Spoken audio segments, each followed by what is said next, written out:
Let me begin with this. Today on Eric Scott Talks a Lot, we change it to Eric Scott Glows a Lot because my buddy Baurice Nelson is here talking about Chernobyl.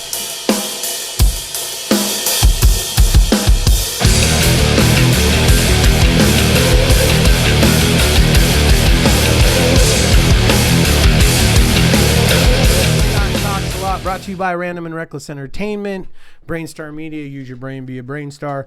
Today, Randy, I have somebody super special to me. Somebody who kind of gave me my first shot on a stage, really. Really? In front of two people. Fucker. It's your biggest crowd. My biggest crowd to date. Baurice Nelson, how you doing, brother? Good. Was I one of the two people? You were. No, it was you and the sound man. Yeah, that's It was you and Sheba, I think, That's that funny. was doing it. So we were talking. I want to preface Baurice a little bit before we get into what we're here. We're here for a specific. Usually we don't do specific stuff. Okay. But like a one story specific happening. And that's what we're going to do with Baurice. But I want to do a little prelude to Baurice and how awesome he is. Huge in the music scene. Huge in the music scene in the 90s. Had the North Shore Surf Club, right? Yep. And was the man brave enough to have an all ages club in the 90s. Or stupid enough. I mean, it gets as cool as this. Like Dave Grohl played his first show with Nirvana in that club. That's what I'm told. That's what you were told. We were talking about before the lights came on. I came through the back door and like smoked some pot in your office, and I missed the whole Nirvana thing. I was out to lunch. I was like all about, Love Bone and Right. and all that. And so I was like, these fucking punk rockers. You know what I mean? Right. Yeah. Like I'm Same. fucking I was with you. Yeah. Now we realize, later on, it was fucking amazing music. I mean, actually, you gave me the first copy of Nevermind. Did I? Yes, because wow. I went to the club. Remember, we had the riot in our band. Yes. Just a little short thing. We ended up kind of shutting down the place. You were the last band that ever played there. We were the last band that ever played there. And I think there was a couple more on that lineup that we just didn't get to. Is that you weren't the last band in the lineup? I think. Yeah, I think we were like third or fourth in like a 5-band. Probably a Death Squad. Death finale Squad or something. Yeah, exactly. Yeah. And it just got shut down because of the whole riot thing, and the cops were trying to take that. And then they told us to not play, and we went ahead and played. And yeah, that went over really well. That went over really well and destroyed your club. Well, we laugh about it now, but there were I could see from the stage people flying into the glass. Yeah, because that backstage door was directly opposite from the front door in the hallway. So when the cops entered the front door and went onto the stage door, it was a straight shot for them. Straight shot for the patrons. They had to kind of do a little S around the stage. And I don't know if I've ever told you this, but the whole time I'm on stage and the cops are hitting, I got an ounce of pot in my pocket. That you're aware of. In that back room. Oh, it's not with you. I've took it off and rolled it up, and that back room? Right, that back green room back there? That probably wasn't the only ounce of pot. Right, in that back but I'm room, just thinking, and it's got all my shit, my ID, everything, and I'm thinking I got to get to that fucking thing, because for some reason they're Which is the furthest point from you. Right. But I'm thinking they're going to stop the whole show to search my fucking pocket to bust me, right? No, they were going for, they were heading for Keith, weren't they? That's their whole target was Keith Baker. Yeah, Keith Baker. But by the way, he is the nicest, most amazing soul these days. Yeah, I talk to Willie once in a while online. Yeah. And I mean, Keith, they were after Keith, but that was the last show. I remember that. And but just a credit to you and think about the amazing bands you put through that place and the Go Club. I mean, you put so many, the Witchy Poo girl put all those amazing bands. Yeah, I mean, I think that I was the facilitator of the venue. I mean, a lot of that credit would go to Calvin Johnson. Right, Calvin, he booked everything. And so I wasn't in that. I didn't have those connections. That was his connection, but he came to me and said, you have the venue, and I'd like to do some shows, and that kind of got that thing started. Very cool. So it, like with a lot of things in my life, is just in the right place at the right time. And as you were saying beautifully earlier, you were so in it you didn't even know it. We missed it, and I missed it too. Yeah. Mainly, I was just too fucked up, right? Or I certainly wasn't running a business correctly, right? In either of those places, right? Which is just youth, I think, that having it going for it. But it was cool to. I mean, there's some, I think there's 10 or 20 great stories out of that period of my life, right? Which doesn't equate to the amount of time and destruction that was caused. I bet. I bet. Would I do it differently? Probably, if I had this brain now. Yeah. I wouldn't put myself through that because it had consequences. Right. It had to have. Yeah. You know what I mean? And like when you say, you know, it went right by me, I wasn't even aware of it. We were Lacey kids, and I didn't know Kathleen Hanna was mad at me for, you know, I had no idea that me liking women as much as I liked women was so ignorant. You know, I was being misogynistic, absolutely. You know what I mean? And she was a head above the curve, but I missed that whole punk rock kind of ideology. I'm sad to say, like, wake up, people. You know what I mean? I missed that. I was just completely thinking with my wiener.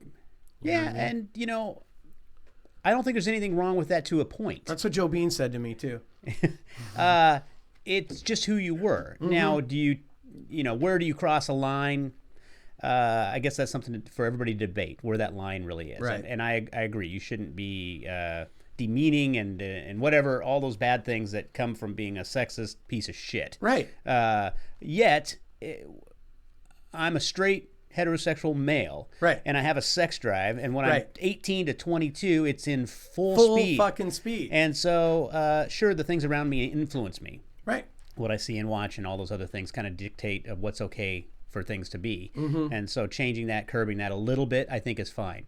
I think it's gone a little crazy. Right, a little bit overboard. And it's just the pendulum has swung too far to the other direction, but I think that's probably part of the counter correction. Right, it's got to swing this far to get back to the middle again. You know what I mean? And without the movement, like the Riot Girls and stuff like that, that's what brought that attention out. Right. And rightfully so, you know what I mean? But it was a different time. Right. And that's why she was such, you know, that movement was so antagonistic against what was happening. But sure. Olympia rock and roll is fun, but I mean, everybody's like, everywhere I go, if I tour or if I travel, it's like, oh, Olympia, that was such a great punk rock. I'm like, I missed it. I was like 10 miles up the road or 5 miles up the road.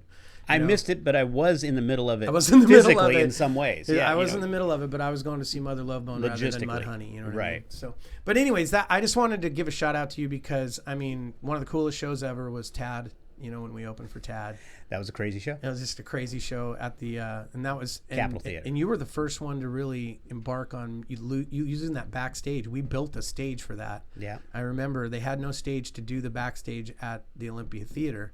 And we built that stage, and it's still going today. Yep. So it's pretty cool, like a million years later. You know what I mean? But we're not here to talk about that. No. We're here to talk about something really cool. So I'm online, Randy, and this guy tells me that he's going to hike in to Chernobyl. Yes. And visit Chernobyl. I'm like, what the fuck are you talking about? You can't. An uneducated person would assume that's against the law. Right. No, that's a correct statement. Right.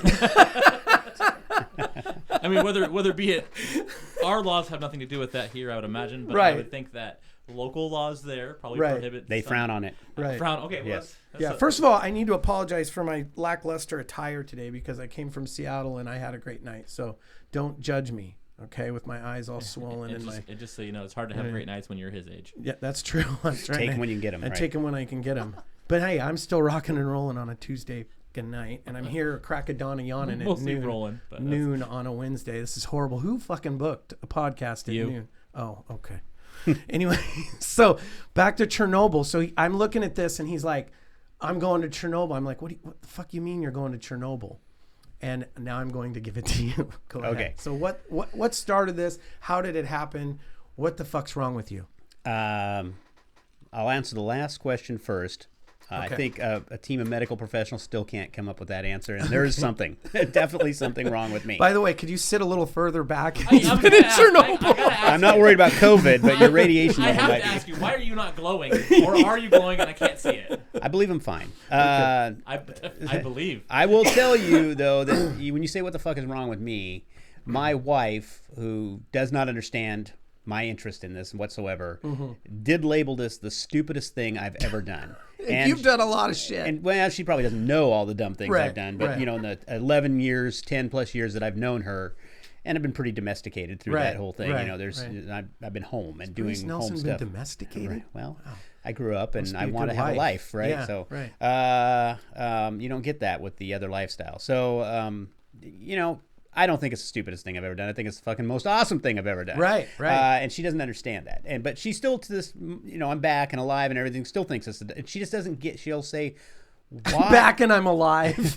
Why? She's just like, why? What made you pick this? Why would you do this? And I don't think I can ever get her to understand that because she doesn't look at the world like I do, where that's just not interesting to her. It's just, it's a rotting pile of buildings. It's Right. just why? You Right. know? Is there Nordstrom's there? You know, it's Fucking Starbucks. How are you supposed to get a latte in Chernobyl? right. I'm just no interest level, and that's fine. That's her, and that's makes her a beautiful person, and I love her for it.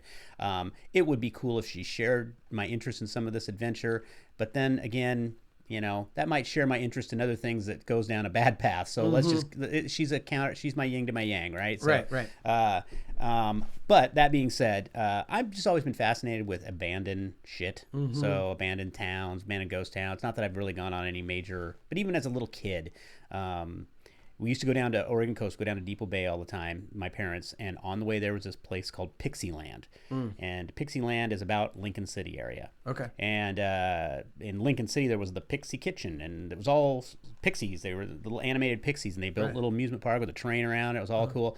And, you know, we went there a couple years in a row and stopped at Pixie Land. And then one year it was closed. It was just gone. And, and I mean, for me, it's Right. what? You know, and so then I made my mom, like on the next trips, stop there. And it was just it's just two highways met, and there's nothing there. Pixie Land, a little mobile home park of some kind, and nothing else there. And it just sat there. And my poor mother, who I put through hell, I made her pull over and stop. And I went and hopped the fence and roamed in that abandoned park as a, I don't know, 8-year-old maybe. Just gobbing up nostalgia as an 8-year-old. Just, you know, the freedom to move about the park by myself, you know, and it was pretty intact that first time. And I did it one other time, and it was pretty nasty. You sure you didn't watch Vacation too many times? That before Vacation. That was before Vacation came out. We're going to Wally World. We're going to Wally World, whether you fucking like it I just or wanted not. to get into it and check it out, and I also wanted to get into stuff that I couldn't normally get into. Right, You know, not right. as the tourist in the mousetrap. Right. I could go Behind. Right. And I don't know why. You know, ghost towns, things like that. They've always been appealing to me. But again, like I haven't made a life of going there. It's just an interest. You know, old missile silos of let's go check that out. I haven't, but it reaches out to you. Yeah, and I had, you know, through the awesomeness of the internet, you're able to kind of visit some of these things that you couldn't visit. I couldn't visit at that time, and so you can go look at things. And Chernobyl to me, and so when we say Chernobyl, it's not really Chernobyl. Right. Chernobyl is the city or town or the designated area that the nuclear power plants are in. Okay. And I'm not all knowledge on this stuff. Right, so if right. I say something incorrectly, I'm just incorrect. But this is the yeah. way that I see it. Okay. And I'm probably going to pronounce this not correctly too. Right. So Chernobyl, it like sats up. It's like where the power plants are. Okay. Right. It's just where the power plants are. Okay. The town next door, 2 miles away, Pripyat, Okay. is where I went. Okay. That is the town of 45,000 people that was evacuated. That was the town that was built to support the power plant. Right. So you didn't, I'm sure they evacuated the entire area, but nobody really lived in Chernobyl per se. That's just a little town with the power plants and the whatever work environment goes along with this. Right. Next door, the same population currently of Lacey, all in high rises, no houses. So it's this city. So that is the city. That's the city with the Ferris wheel. That's the city that's on Call of Duty. I think it's Shadow of Chernobyl, the Stalker game. Right. That they use. So it's Shadow of Chernobyl, I guess, is accurate because you are in the shadow of Chernobyl. You're not. So I never ever went to Chernobyl. Right. I saw it over there. Yeah. So it's Pripyat, and so just. I didn't realize that at first. Okay. You know, it's Chernobyl to me. Okay.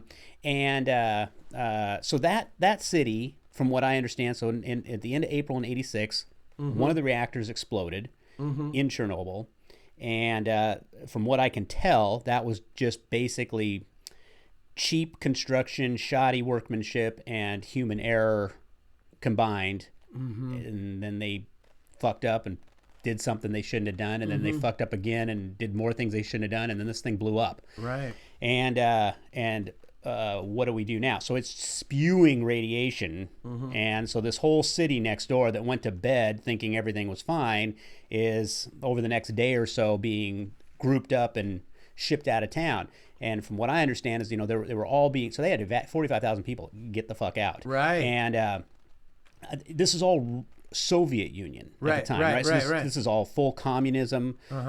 Communism built that city in 1970, right? And so at first they wanted to lie they didn't want to tell anybody this was happening. The government there, because this was probably the nail in the coffin for the Soviet Union that eventually led to its financial collapse. Really? But this was a big thing, from what I understand. 1 second, I don't mean to interrupt you. Yeah. Is his leather coat killing us?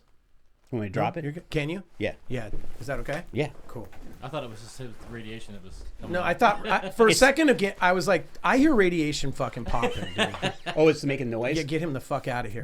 No, I'm just kidding. Actually, this is lead lined, and I was trying to contain it. I've already got my mask on my gear. It's the lead lined, and he's trying to contain. I was just trying. I didn't want to. I'm trying to lie to you about it. It's like So okay. So keep going. All right. So I lost my. So they evacuate these people. What they didn't tell them was they weren't coming back. Oh. So they told the people that were get the fuck, but you're not coming back. Leaving. You are coming back. They told them you were, but they weren't. You will come back, and I think they even told them they'd be back in a few days or something. But so everybody lived in these massive apartment high rises, 6-7-story buildings. Gotcha. That's kind of a and as I saw when I was over there, there's like little pods of these things. There's 3 or 4 buildings with a courtyard in the middle of them, and that just kind of repeats itself around town. Once you've seen one, you've seen them all. They're all the same. Right. And but that's where they all lived. They lived in these 4 or 5 apartments to a floor, 6-7 stories high, and then just repeat all the way around town. Right. And then little courtyard, little kid playing area, and all this stuff.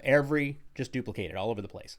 And so they organized this evacuation, and they made everybody come down. So Kiev is the big city, and maybe a 2-hour drive. I don't know how many distance in miles, and I'm also confusing because everything over there is kilometers. So I was getting confused between when they say kilometers, I'm thinking miles. But so about a 2-hour drive from Kiev to that area. So do you fly into Kiev? Flew into Kiev. Okay. So and I'll go through my journey here, but just the background. So they organize this evacuation, and they pull all. So this is 1986. Right. They pull all public transportation from Kiev, go to Chernobyl. Okay. So imagine like intercity transit. Every single bus, just go straight to Tenino. Go. Right. And everything you got, go. So they just that goes so they can load everybody back to Kiev.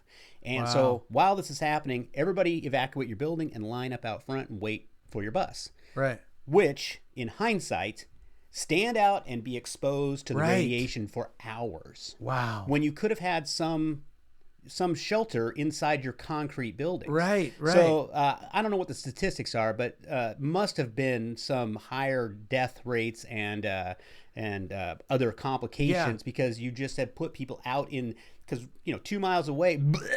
Right. And it's not stopping. It's not stopping. It's Mount St. Helens just spewing and spewing and spewing and spewing.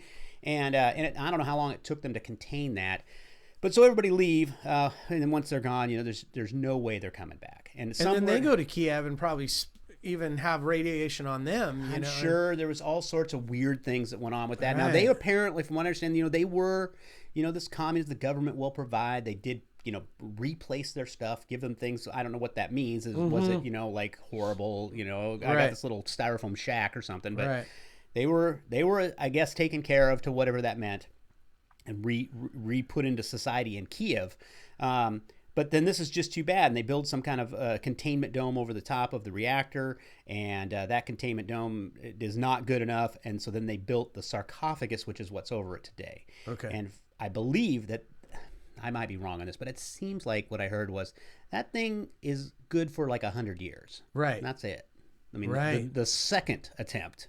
So you can see that thing. It looks like the top of T-Mobile Park. It was a movable thing. It's a dome. It's huge, and they built it on a track, and then they over the top, and it's sealed up, and then right next to it, the radiation levels are safe.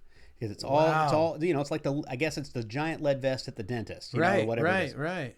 But it's massive. I mean, it looks like fucking Mount Rainier sitting over there. It's just so really massive. So we were 2 miles from that when we finally got up onto a rooftop. So it's like bigger than Tacoma Dome. Maybe that big. At least that big. At least that big. I would huge. think. It's gigantic. I've seen some pictures of that thing from a ways away. It's silver, so it really stands out. Right. But when we first got up, which was not right away, when we first got up on the top of a building, and I came up, and it was like I just happened to be the exit onto the roof was looking that direction, and it was just like, whoa. And that's 2 miles from this thing. You're just like, that is huge.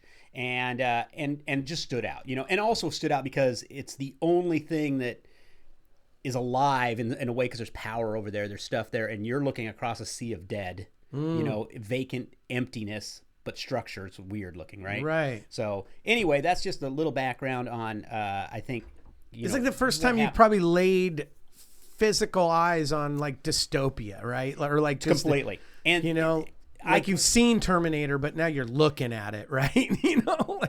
Very much a good comparison in some ways, minus the chaotic destruction going on around you, right? But, so I didn't. When I started looking into going, I thought, I want to do this. I 2 or 3 years ago, I started thinking, I want to go do this. I'm old enough now that I can. I can. You got adult money. I got adult money, and it's really not that expensive compared to like some vacations I've taken and stuff. Right. And I'm going. I thought I was going to be going solo by myself. So I'm not paying for anybody else to go. Right. And I kind of throw the idea out to Julie, and she's just like, oh, something you want to do, okay. And then COVID started, and just kind of get sidetracked a little bit. Yeah, I'm sure she thought, no way are you going to do this, right. And I was concerned there was no way I was going to do it, but I really started. So I started looking online. So there's 2 ways that you can go visit Pripyat, and this is how I discovered the 2 ways. Initially, I didn't know I was doing what I ended up doing. Okay. I just knew people had gone there. I saw people post sometimes at social media their trip there, but they were with the van, the van. So you can take a legal tour there. And to take a legal tour there, you'd probably see a lot of things. You'd feel like you got the vacation. Not a vacation, but you would have been able. You would have seen it. You would have taken pictures of the stuff you wanted to see. You'd have gone to the Ferris wheel. You'd have done a lot of these things that I did, and you would have been picked up at your hotel with a Sprinter van. Right. And you register, put your passport in. You pay the money to do the tour, the shore excursion from the cruise. Whatever kind of thing. Yeah. And the nice Sprinter shows up, and it's got a peppy little girl up front with a microphone. Off to the left, in 1986. Exactly. And then they take you in there, and then they walk you around. They show you things, and I'm sure it would have been a very fulfilling tour to some degree. And then for some reason, I don't know which happened first, but one correspondence back and forth to this one particular tour outfit, and there seemed to be more than one. I was reading their thing, and it said you can't go inside the buildings. Well, a lot of pictures I saw of people were inside buildings. So I questioned them on that. I was like, well, why can you not? And they said, well... So what I got out of this, you'll be able to go inside of a lot of buildings that are outside of that, outside of Pripyat, but in the town, because structural integrity is a problem now, and for our liability, we can't let you go inside the buildings.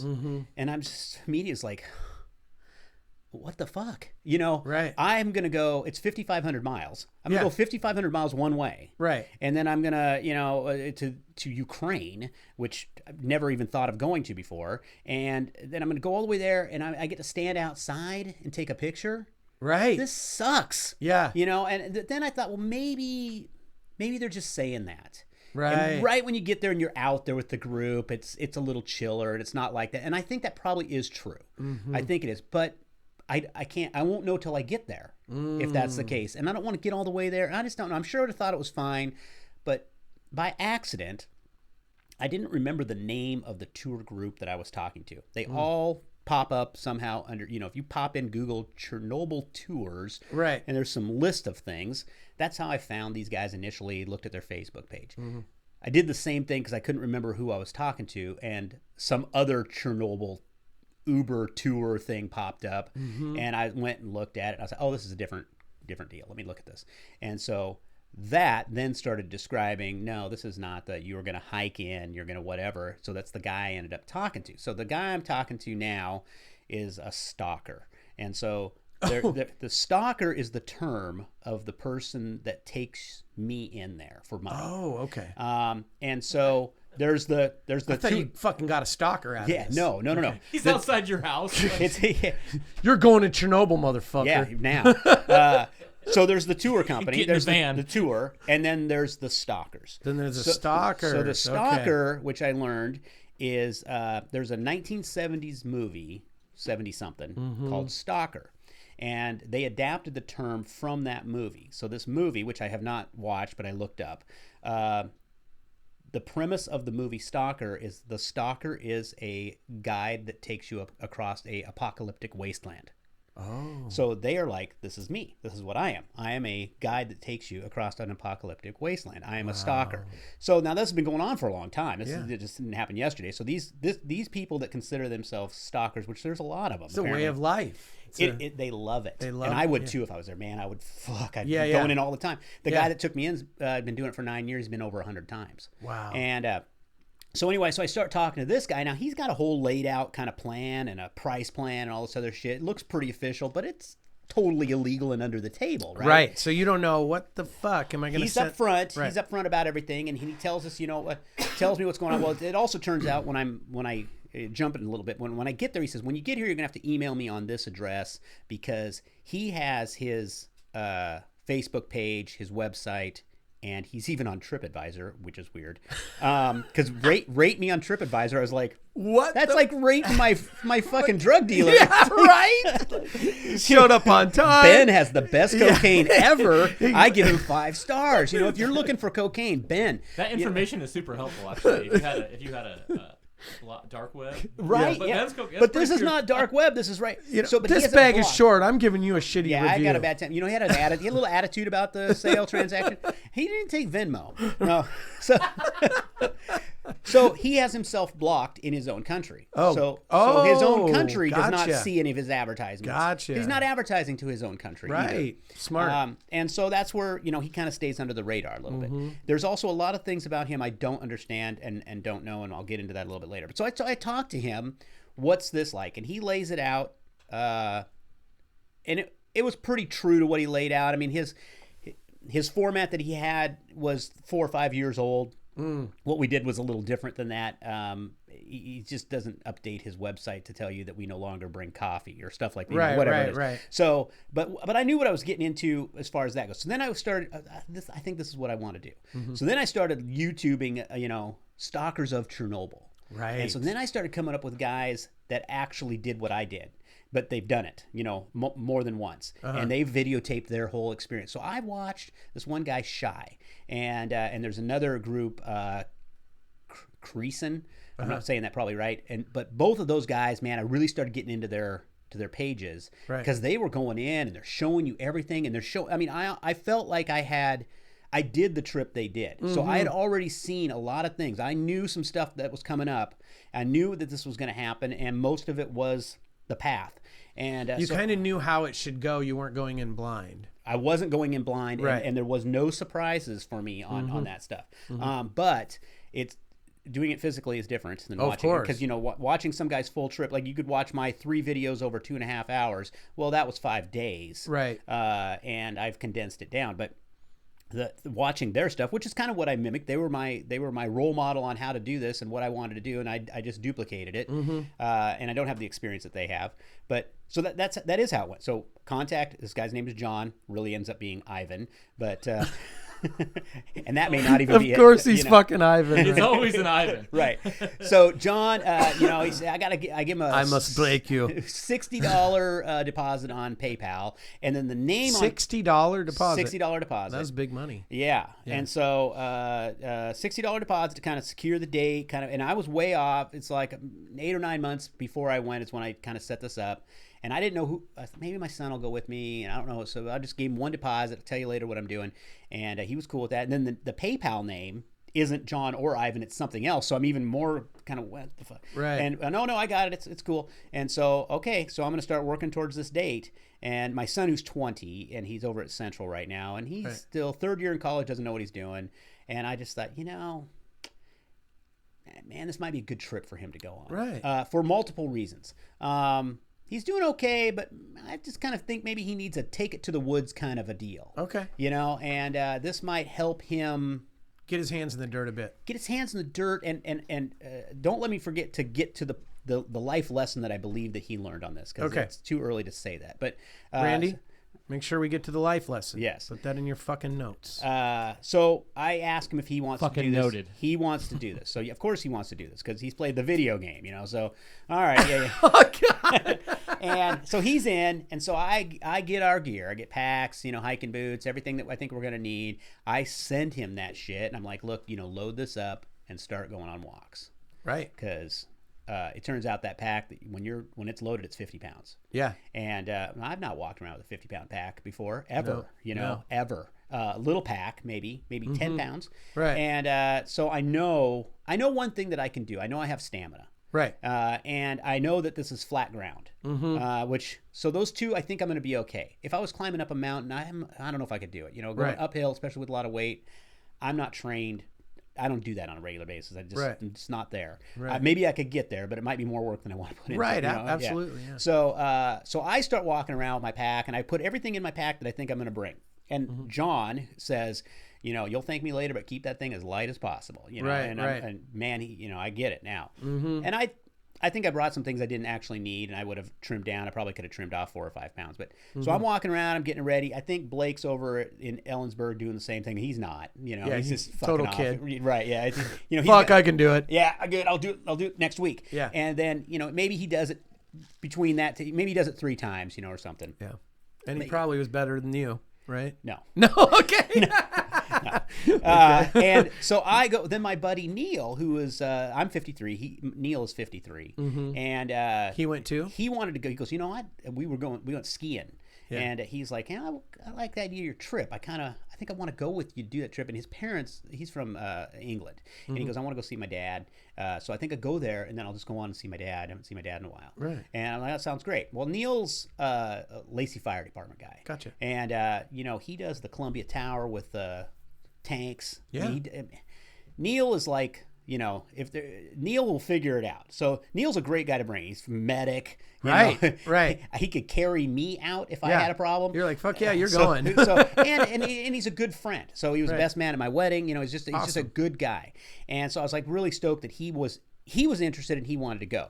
And then that was invaluable in multiple ways. I had a completely trustworthy adult with me. Right. I had somebody that was completely over prepared, and I started tagging him. He was the Swiss Army knife of friends because he just had, here you go, Right. And so when the week before we went, he's like, well, let's do 3 10-mile hikes this week before we leave. Okay. Just to make sure we're ready. And I think he was probably more concerned about whether I was ready because I'm sure he knew he was ready. Yeah. Because I hiked with him.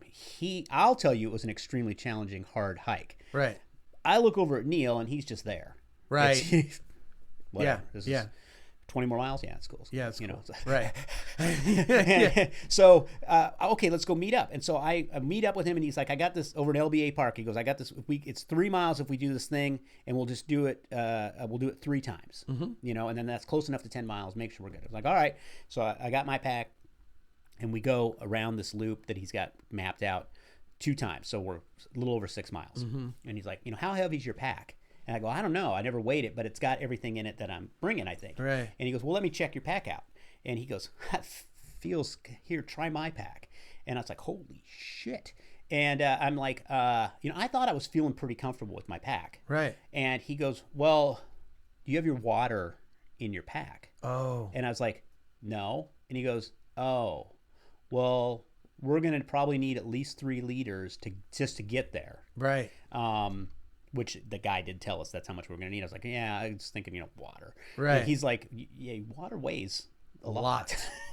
And I was like, he goes, so my pack is full of water and food. You have, the guy's providing the food from over there, so we were going to load that in. He goes, but I'm bringing some of my own, so I think I'm at weight. You think you're at weight, but you're not. Right. So why don't you take the next 3 miles with my pack? Right. See how that goes. And I was like, okay. Man, I put that thing on. I could hear things in my neck snapping. Right. Right. And I just now I'm walking where my head kind of feels like I'm out in a cloud. And I was like, oh my God, this is so fucking heavy. Right. And I'm just like, oh my God, this is a whole different. I'm gonna die. It's changing the whole thing. I was ready, and now I'm not even close. Right. And so I do the other 3 miles and whatever. So anyway, I load up more, and I do the 2 more times with that. But it went from I was up to speed to I was starting all over again, and it fucking hurt. Right. But I got better and it was okay. But then I'm like, hey, Blake, what have you been doing over there in Ellensburg? How you doing? He's like, yeah, I want to walk up to the water tower. It's a little heavy. It's like, you got all your water and all this. He's like, nah, I'll put my water in later. I'm like, oh, God, right. What are we in for? Yeah. And so, all right, well, we're going, and then the day before we go, Blake, who had previously had COVID, his whole house got COVID. Oh. And so he's had COVID, and he also has been vaccinated. Now, that's part of the thing. So you got to show a vaccination card or a negative test right. to get in. You also, Ukraine makes you take out insurance. So if you're coming there, you buy an insurance policy that says that covers you. If you catch COVID and you have to go to their hospital, you have insurance to cover you, which genius. Why did everybody do that? Seriously. It was $1 a day. Yeah. I paid $10 for my insurance. Seriously. But you got to show up with your paper. I got insurance. So why not? Why make, if you're all worried about it, make the... Fuck yeah. So you're going to come here to the United States, you won't worry about people bringing in COVID and you got to treat them. We'll make them take out insurance. That seemed like a great idea. Yeah. So we do all this thing and we fly over there. Neil goes a day ahead just because of the way he was traveling. So we meet up with Neil. It's Seattle to Amsterdam, Amsterdam to Kiev was the route we went. Okay. Neil went a day ahead and was in Amsterdam a day ahead of us because he wasn't able to do this round trip that we were doing because he was piecing all these other little to London and all this other crap. Right. And so he was worried he wasn't going to be able to get his checked luggage. There was a problem with the luggage. So he wasn't just transferring plane. He would have to reclaim his luggage and then recheck it, and he didn't have enough time unless he stayed over a day. It's just a weird thing. Anyway, right. So we meet Neil in Amsterdam, carry on to Kiev, go to the hotel that the guy had said a lot of people stay at this hotel. It was the Hotel Premier Libed. Maybe saying that wrong. Kind of in the center of Kiev enough. God damn, Kiev is a freaking cool city. Is it really? Oh my God. Yeah. The byproduct of my whole trip was being able to check out Kiev. Wow. And so one day before the trip, 2 days after the trip, and it was kind of like Vegas in a way where you just you get to a point where you're like, all right, I think this is enough time here.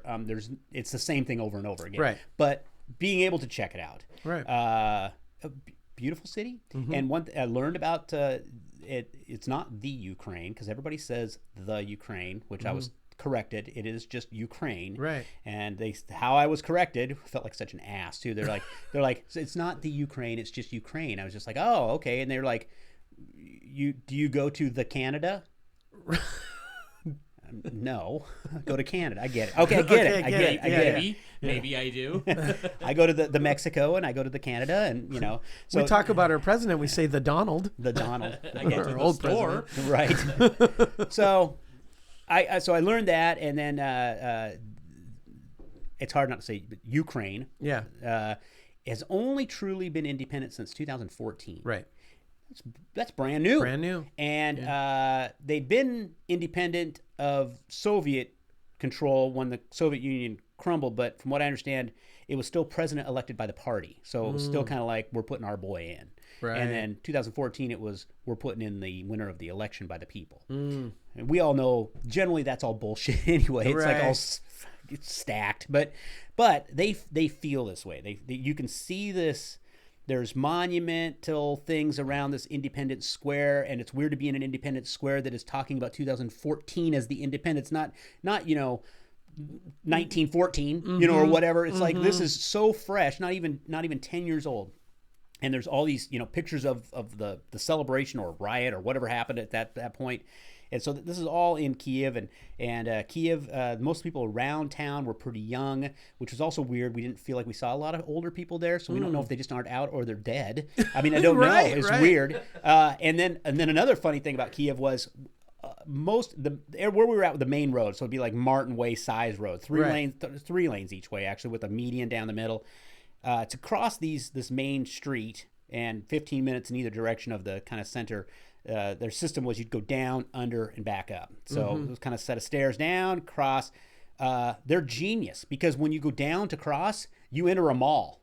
It's a nice mall. Wow. So the whole underneath the belly of the street is, and I mean, everything from your dollar store to a Nordstrom's kind of store. I mean, smart. All there. You have to go through it when you go down there. It's like when you're at Best Buy and you have to walk down the aisle like this to get to the cashier. Yeah, to get to the cashier. So you have to go through the mall, and some of it's just a kind of a little mall type thing. Some of it's connected to other stuff, and three sub levels with food courts, and it's insane. You didn't even know what's down there. I mean, I didn't, but I found this very interesting. So the steps that go down and the steps that go anywhere there, but specifically those steps because it's 2 or 3 flights of 10 or 15 concrete steps. Right.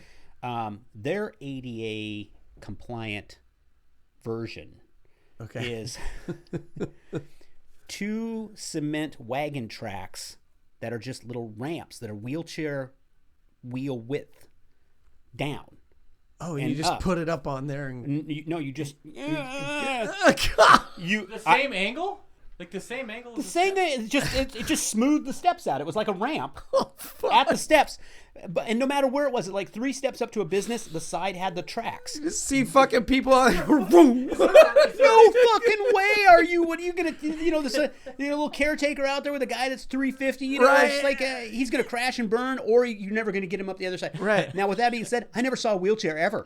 I didn't see one. You didn't. I didn't see one anywhere, but they had installed. We are wheelchair accessible, but don't fucking use it. Yeah, don't use it a or ramp you'll at die. the end, a ramp or a big old huge like blow up like a balloon thing. I mean, This is how the other paraplegic became paraplegic. right. He had just a broken ankle, but now he can only move his neck. Exactly. And very limited. Yeah, it was just weird. It was like the whole city had this thing Fuck put OSHA, in that was fuck completely useless. Right. But anyway, so that's Kiev. Kiev, I would go back there if I had to go back to that area for some reason. Right. Anyway, so Kiev, we stay there. We get in a day ahead, which is good because it's a 10-hour time difference. Mm-hmm. And man, that does, I don't care what you think. Oh, yeah. It kicks in. Yeah. And so we kind of go out that night. We try to rest up and stuff. And the next day we're meeting our guides at like 7 p.m. Okay. So we have all day, and then, which is...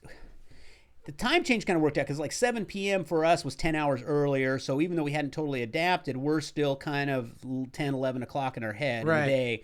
But yeah, we kind of slept like shit. The trips, we get all packed up, check out of the hotel. The hotel was cool because we had, no reservations for the days we're on the hike, and then reservation again when we come back. So they let us take all of our bags that were not taken and lock it into their secure room. So that was nice. Yeah. We could do that. Felt secure about that. We load up our shit. And, so go to meet the guide. Now, what are we bringing? We're bringing everything that we need. We're bringing our passports, and I cannot say the currency hyenas. We always want to call it a hyena, but it's hyenas or something, whatever their dollar is. Right. We brought $2,000 or 2,000 hyenas each. I know I'm saying that so wrong. And the reason we're bringing that was the equivalent of about $40 US. Okay. So that's what Ivan, told us that we needed to bring. The reason we're bringing that is because if we're unlucky enough to get caught. Right. That's the fine. Okay. $40. Okay. So, $40. Holy shit. That's not the part that sucks, though. The part that sucks is goodbye. So, if you get caught, you're out. You're out. Yeah. We stamp your passport, we take your picture, we fingerprint you, you pay your $40 fine, you get on a bus back to Kiev, you have 2 days to get to the airport and leave the country. Right. So, you're not thrown in prison. But you did all this for nothing. You went all the way there and you got kicked out. And at first I thought, I didn't know all of that. I knew it was $40 and nothing really happened to you, got shoved out. Because my backup plan, which wouldn't have worked, was, well, I scheduled the extra time on the end. And if we get caught, it's going to be probably on the way in. It's probably not going to be when we're there. Right. The longer the trip goes, the more chances of us, we've already... The last day, as we're leaving, who cares? Yeah, free ride out for $40. Exactly. But on the way in, that's the worst, because you've, oh, now I'm out. Right. That's okay. I talked to the legal tour company and said, I'm not sure if I'm going to be in town or not, but how much notice do you need to be on the legal, on your tour? Gotcha. And they said, we can do it within a day if it's a private tour, which would have been about the same amount of money.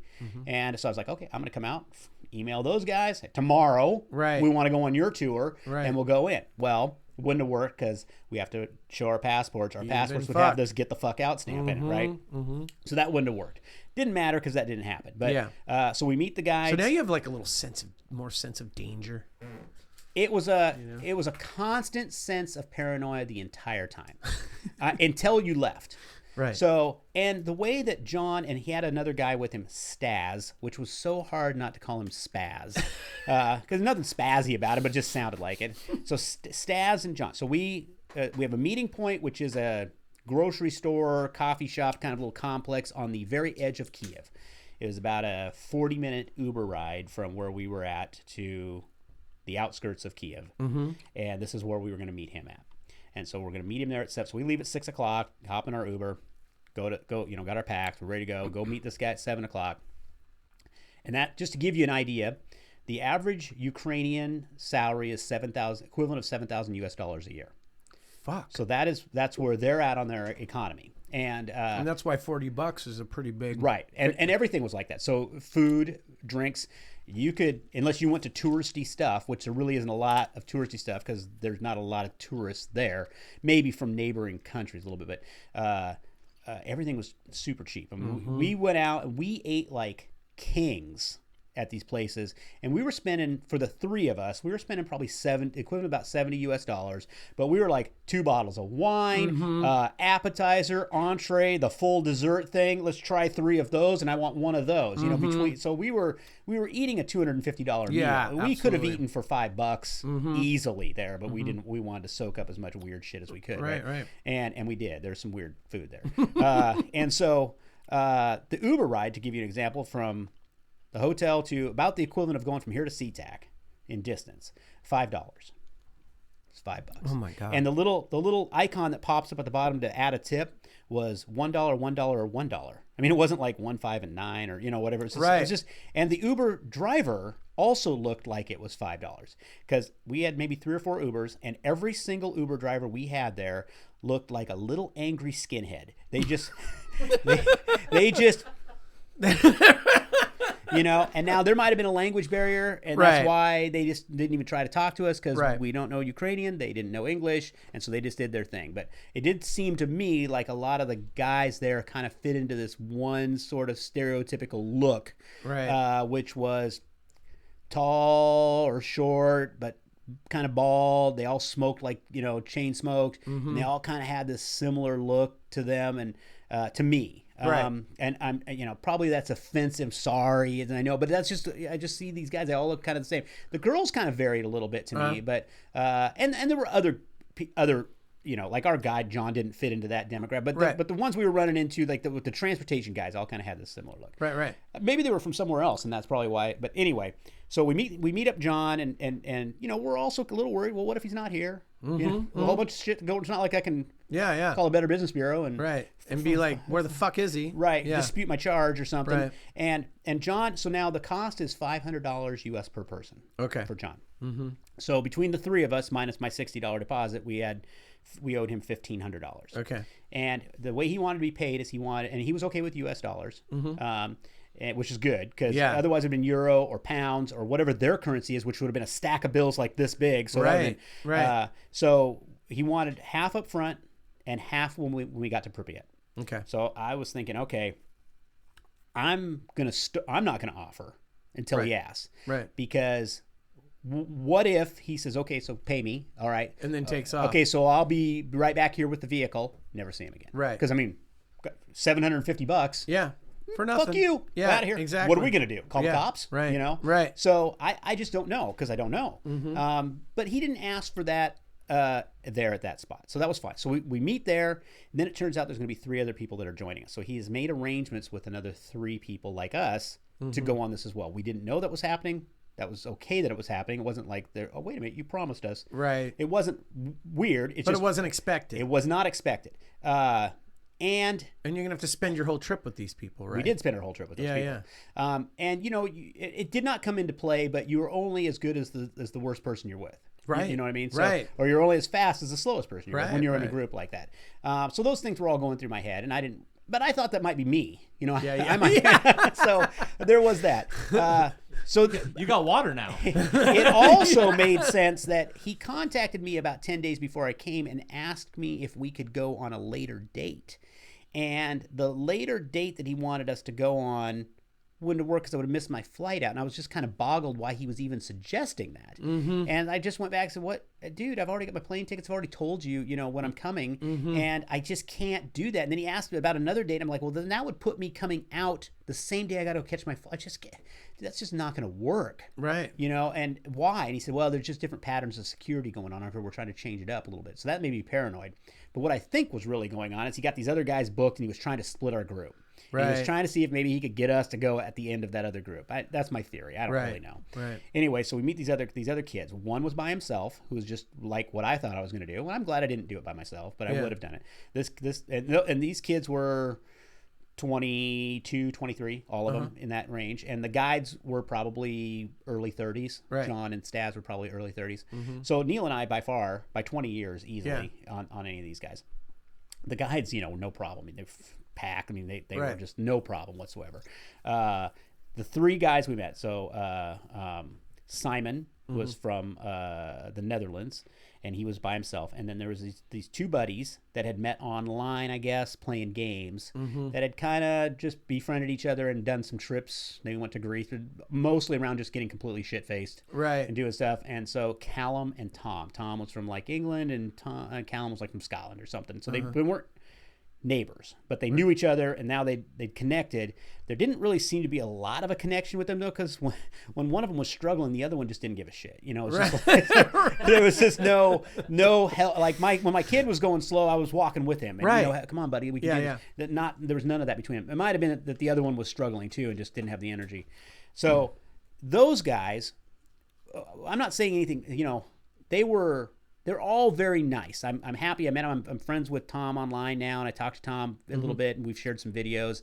Simon doesn't have social media like that. Smart man. Right. And Callum, I don't know, but Callum and Tom, they're still living at home with their parents. And hey, this would be a good idea. We should do this. And then they first put their packs on there. Oh no. And so, not that I had never done this before either, but I tried, and I could have been more prepared, but I wasn't underprepared. Right. My son probably was underprepared, and I don't know. There's kind of a funny comedian thing where I don't remember the premise, but it's like I was the fat kid, and I didn't want to go to camp and be made fun of, and then my advice was, when you get to camp, just find the fattest kid there and go up and stab him. Right. And so I got to camp, and I got off the bus, and somebody fucking stabbed me. Right. and so I've been kind of thinking, I don't want my kid to be the fat kid, Right. Because he's going to be the one holding us all up because he's unprepared. And then I met Callum. So he was the Callum's one getting stabbed. So Callum's getting like the whole bear thing of like, I don't have to outrun the bear, I have to outrun you. Right. So all you got to do is outrun Callum. So Callum, through just inexperience, Callum showed up wearing his rain pants. Now, I don't know that was a bad move. I just wasn't wearing my rain pants. But what Callum was doing was dehydrating himself from the very moment he started. Oh, absolutely. Because he was sweating everything out. So the first night, everybody did okay. Yeah. But Callum had been wearing his rain pants for, since he left the hotel. So he'd been in them for 6 or 7 hours before we even met him. Wow. And then he starts this hike wearing them. I'm wearing my camos. Right. And I brought weight that I never put my rain pants on. How do you hike that far in rain pants? Well, you don't without a problem. Right. And so, and it never. Callum did. Callum did, but barely. Yeah. So first night, okay, we get in the cars. There's 2 cars. John's driving one car, and he's got a guy he's paying that's driving another car. 3 of us in each car. And our first move is and also through language barrier and problem, we meet everybody. But John keeps looking at his text saying there's one guy that's not here yet. We're still waiting for one guy. I talked to him about 30 minutes ago. He's on the way, but maybe because it's starting to rain a little bit here or something, maybe he chickened out. Of course he wants to hang out because there's another $500 coming, right? And you don't want to leave somebody. He's not going once that happens. Right. So we waited for like an hour and a half for this guy, and then we finally all just said, fuck it. Well, turns out that the missing guy was really Simon, who was already with us, and John just couldn't decipher between his emails and the guy being there. We were waiting for a guy that already was there. Oh my! The whole time. We didn't figure that out till the next day. Oh wow! It was the next day when Simon had to pay his. It wasn't the next day. It was later when he asked for the money. When he asked for the money, and then they started going back and forth on a conversation, and he was just like, "Oh shit, you're the guy. You're the missing guy." Don't you know we waited for you? Yeah. Well, Simon was concerned too. He's just like, "Well, we should probably stick around." It's just we better stick around for me. No. So that was kind of funny. So we take these 2 cars, and the first move is to go. Now, I don't know if we're going in a straight line. So when I say it took 2 hours from that point to the entry point, we might have zigzagged around like an ant. I don't know. But we go it's already foreign. Everything looks weird. And now you're just going blindly straight out to the fucking bald hills. You know what I mean? Right. You're just going to Mount Rainier or whatever. You just, I don't know, on this weird little road, dark. And the 2 guys up front, the driver and John, are just going nonstop Ukrainian to each other. And you're just like, I have no fucking clue what's happening. Right. And We go an hour to a drop point, which turns out it's a little village along the road. John's house, the driver's house, who's next door, and we're dropping off John's car, getting another driver in another car, because ultimately our drop-offs, we can't leave the cars. Right. So John can't leave his car there. So we do this little transfer there. It's on the side road. That's when John asks for the money. We give him half the money. And then we do another hour, which is basically like going up to Capitol Peak to the Forest Service Road. Right. And as far as we can get by car, the very end of the power line, the very end of the road, and then the little trail past that little closed gate. Right. You know, that's off into the woods. And so that's where we go and we unload. It's 11 o'clock at night. And here we go. This is it. This is it. We're going. So, all right, we pack up and we head off for a little bit. It's a little bit of a trail, and there's a few kind of shanty little houses for another couple of blocks of a power run of just the end. Yeah. And then you're off the grid. Then we're off the grid and we're into what would be a national forest type situation for a little bit. And somewhere in there, we cross the imaginary 30-kilometer exclusion zone line. So that's the line of don't go past it. So if you were on a road, there'd be a gate, a checkpoint, a don't go, something to keep you from going. And that's a circle around Chernobyl, this 30-kilometer thing. And so somewhere in there, we cross that. And we're kind of in an open field type thing with a lot of grass, no real trees. It's kind of full moon. It's eerie, super ominous, right? Very. It's kind of misty, you know, like everything to kind of make it weird. Thank God it just didn't rain. Yeah. And it feels like around every corner there's going to be a cop, right? Because the way they presented it, you know, we're walking single file, right? Only the red light on, right? Shh, don't talk, don't talk, you know. And so that goes on forever, you know. And so you're just like. You know, and just like I'm gonna get by. Well, I'm gonna lose $40 and have to go home. I have to go home. Yeah, it's just like I just don't want to go through that. And I know that the initial reaction from watching the other videos is if you feel like you're about ready to get caught, you're gonna get caught. You run like hell. Right. So where are we running to? Right. I don't know if I can run to this. What if I get split off from my kid? Right. You know, I don't even what. That's all more panic for me. It's like, you know, how do I make sure that and then how do I find these guys again? So all of that is a constant thing that's kind of bothering me. And then we stop and it's like we're taking our packs off. I was like, oh, we're taking a break. Oh no, these guys are taking their pants off. What? Oh, we're at the river. Okay, they don't tell us, you know, and so these guys are just stripping in. Everything's kind of happening fast, and it's like we gotta get going. We gotta get across. They monitor the river with drones. Oh, okay, shit. They monitor the river with drones. I didn't see any drones. Fuck. But I'm just like, all right. So the river is, I don't know. You fucking gotta go through the river. This is an hour. This is an hour in, and so the river is maybe the width of four lanes or five lanes, right? So freezing fucking cold. It wasn't too bad, really. Okay. And I just picture a Ukraine river like floating ice or some shit. Not at this time of year. It seems cold. So it's not. It seems really cold. Yeah. It was more just precarious, you know. Right. So I know this is what we're doing. So we're stripping down to our underwear. And I've watched videos. I knew that the river was coming. I didn't know where it was. Right. And I know what you have to do to cross the river. So I know you were prepared for that. I knew that they're not stripping down because we're getting butt raped here, by Ukrainians. Well, we brought you out here. You paid us $500, and you getting fucked. And now you're getting the whole. Have you met Callum? Have you met Callum? Well, Callum's like the wounded gazelle that's probably taking it first, but so that's why he was wearing rain pants. Yeah, Nope. He couldn't get him off. He tied him on so tight. They were fine with that. Keep him on, boy. Yeah, just kind of hold him. So, the guys I've watched cross the river have crossed in everything from, you know, knee deep to chest deep. Right. And when they crossed in chest deep stuff, I think it was more winter time because they look colder and shit, and they're carrying their packs up over their heads. Yeah, the water line's higher. One guy in that video does fall and dunks his pack, which he's on the way in. Fuck. Soaks his entire shit. So I'm worried about that. And it is like cattail kind of marshy stuff, and then muddy. You're barefoot, underwear, you know, but you can wear your pack because it's not going to be deep, right? Okay. But I'm afraid we're going to fall because I don't know what the bottom's like. So you kind of clump up over and then down and then into the river, and you can only see like a guy and a half in front of you. Right, with these it's red dark lights. as fuck. And I'm the last guy in the thing too. So it's like me and Blake, and it's stepping into the river. I feel like I'm going to fall first. And then it kind of planes out. It's knee deep and it's just mud. I mean, at this point, are you like, what the fuck am I doing? No. Okay, No, good. No. Okay. I was just like, please God, don't fall. Right, You know, okay. and on my video, I say it like 5 times, don't fall, Blake, don't fall. And it's like that really, Blake's like, oh, you know, thanks for reminding me because I was about ready to fall until you told me that. You know, it's like, shut the fuck up, Dad, probably. But yeah, I just couldn't, you know, I was just so worried. Don't fall. Don't fall. Whatever you do, don't fall, man. It's Don't like fall. when you tell Don't your fall. kid, don't spill that. Don't do it.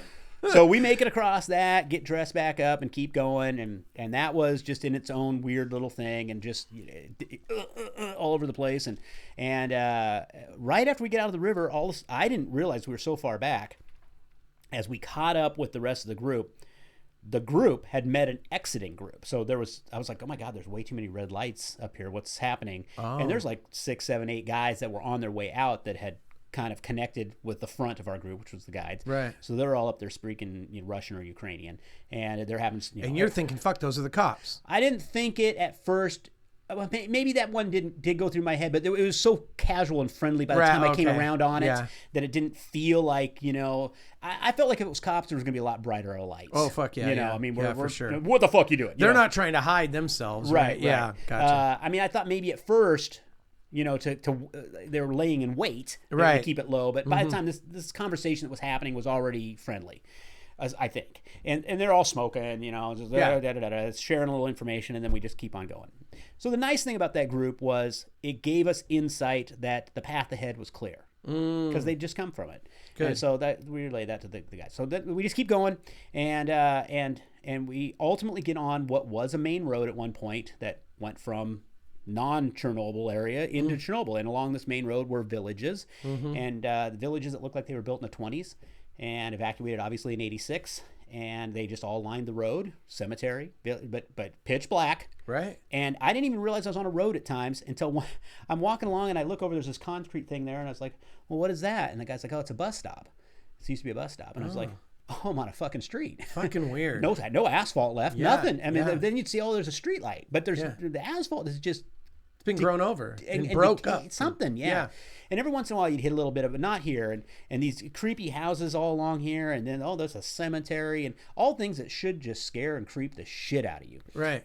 But for some reason, didn't at all. I just find it the oddest thing that as creepy as I knew it was going to be, could be, pitch black, middle of Ukraine, in the middle of all the weird things. And these just ominous Blair Witch scenarios that I was in the middle of, you know, I thought I was going to be full Blair Witch the whole time. Right, you know? right. And I don't know. Now, if I was by myself, I might be kind of a little diarrhea running down my leg or something. But I think I was so exhausted, focused, nervous about being the cops, you know, and not once through the whole entire foreign trip. cops scare me. Whenever I travel, I just do not want to talk to a foreign cop. Foreign cop with a gun. Right. I know where I stand with them. Well, not really. Well, I'm white, but anyways, you know, I know where I stand with American, you know, but not with. You carry the card. You carry your card. Yeah, right? exactly. I'm white. Yeah, I just didn't know. You know, as the trip went on, I did start feeling like, if there's cops, why the fuck would they be all the way out here just wait here until somebody comes by? Right. You know, why not? It seems much more reasonable that everybody wants to go look at that Ferris wheel. Maybe I'll just camp out by the Ferris wheel and just nail them as they come by. And I'm going to go hike 20 miles backwards on the fucking road and sit in the abandoned village and just wait for maybe somebody to come by. That just doesn't seem plausible. But maybe that's your job as the National Guard type guys. Today you're going to go down the trail and see if you can catch any stalkers. You know, I don't know. And the reason I can see the river being more patrolled is it was almost kind of like a natural moat on the way in. So you have to cross the river. So it's a good spot to kind of keep an eye on. But once you get off into anyway, so we do this. We're 6-ish hours in, and we come to what is an abandoned pig farm. And that's where we camp. And so we just camp at this abandoned pig farm, just dirt floor, concrete room, set up shop there.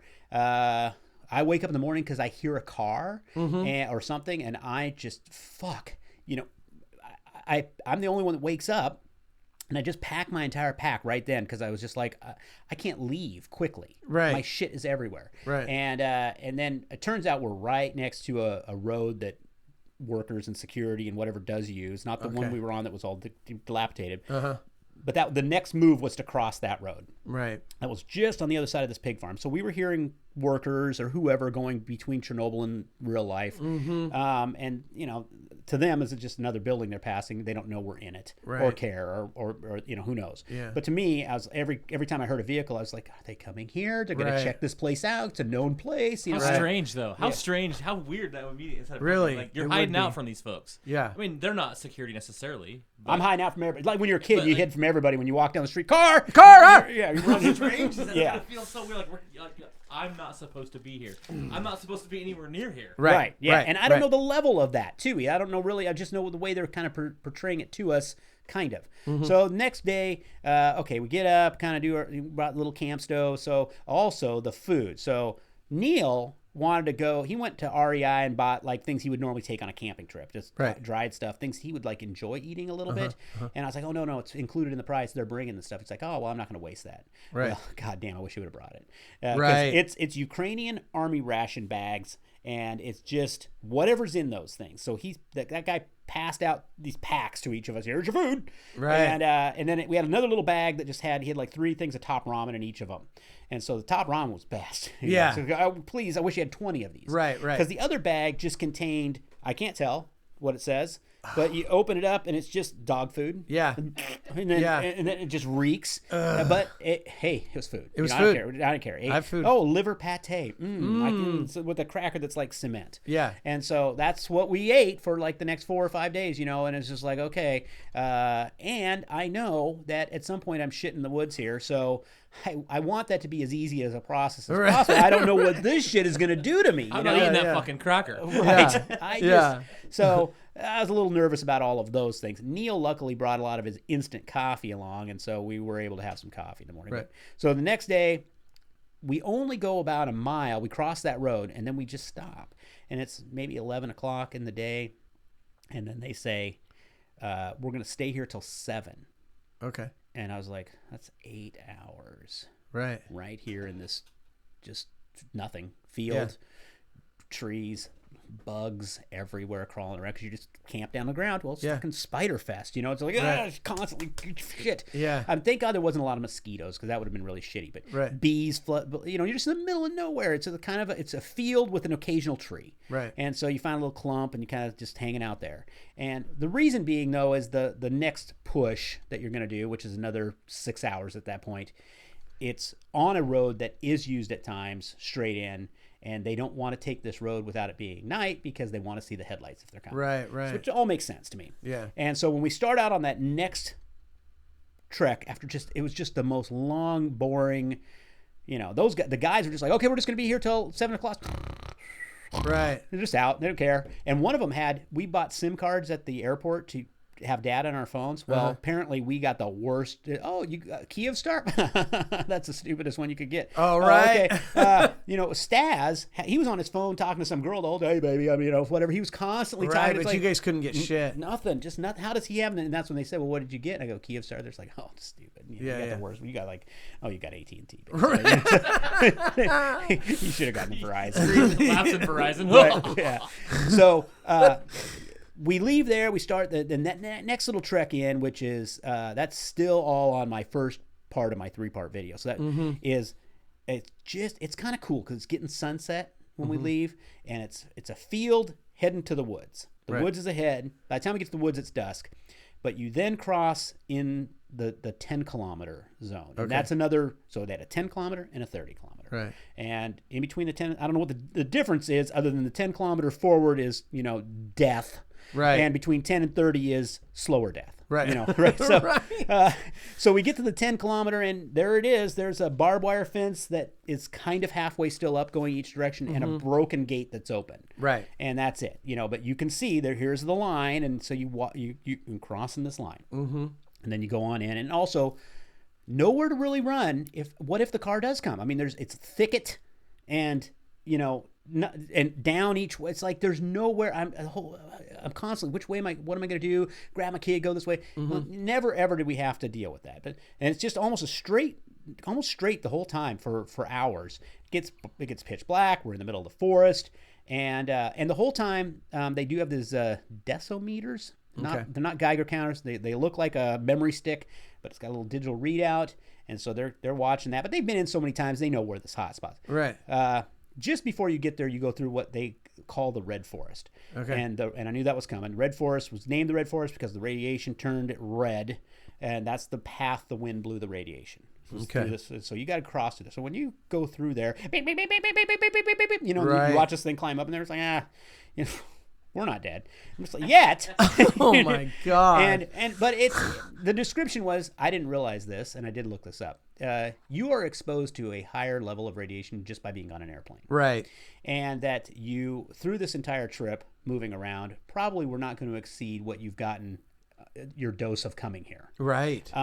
Now, if you want to take a shovel and start digging, Yeah. you might get into some hot stuff. And if you want to sit down and stay here for a couple of months, Right. you're just constantly being exposed to this. Right. That's going to cause you some health problems, probably. Right, right. But you're like at the dentist. You're getting Yeah. a dose, but it's measured in per hour, rads per hour or something like that. So if you want to sit here for an hour, this is how much you would be absorbing by sitting here. But first of all, you're not sitting here. You're Right. moving. You keep going. Yeah. So, okay. So we get through. We're on our last mile and a half in. And we doing all right? Yeah. Because I haven't even got there yet. What is that? Oh, the little crack. Yeah. It was a cracky. Oh, was it your phone on? Well, it sounded like static, so I don't know. Yeah. Okay. I don't think it was my phone. I'll throw it in the No, phone. we're a little over an hour now. We're good. Oh. And we want to. If this goes over, it's a full story. I want you to All keep right. going. I mean, you can cut it out. Don't you? No, we're not cutting anything Okay, out. You just so, keep going at your own pace. I'm fine. It's hard to tell the story in a short. No, you have to do the whole thing. So hard. I don't want to interrupt you at all. Keep going. So the last now, on this second day, things are starting to physically be worse for Blake and definitely for Callum.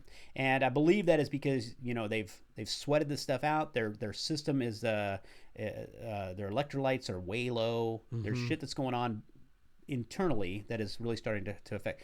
Blake is starting to walk with a weird limp, and he also wore a hole in his ankle on the first day from his boot because he was wearing them in basically as we were starting. I think he did a little bit, but he just didn't do enough. Yeah. We have the same size, so I switched with him, and that solved that problem after Neil and his wizardry of medic stuff bandaged him up, and so solved that kind of for the most part. But he caused himself some extra pain there. But he's also, I can tell he's like trying to push his legs as he's walking. It's because they're seizing up a little bit. Yeah. Well, Callum over here is having more problem. Callum, you're walking in a straight line, dead dark, red light at best. You don't know the last guy in the line has stopped. Oh, gotcha. And so until somebody turns around and goes, dude, or if the last guy is smart enough to go, yeah, Hold on. So there's a few times that Callum had just sat down, and it was like, and so he had started puking and dry heaving at different points. Neil has powdered Pedialyte, starts trying to, thank God, but he was just puking that up. So I mean, he'd puke it up and then he'd just do the donkey over there because he'd had nothing, and so Blake, we carried Blake's pack. Neil and I said, we're going to carry your pack for a half hour and give you a break. So we just each took a strap and carried the pack.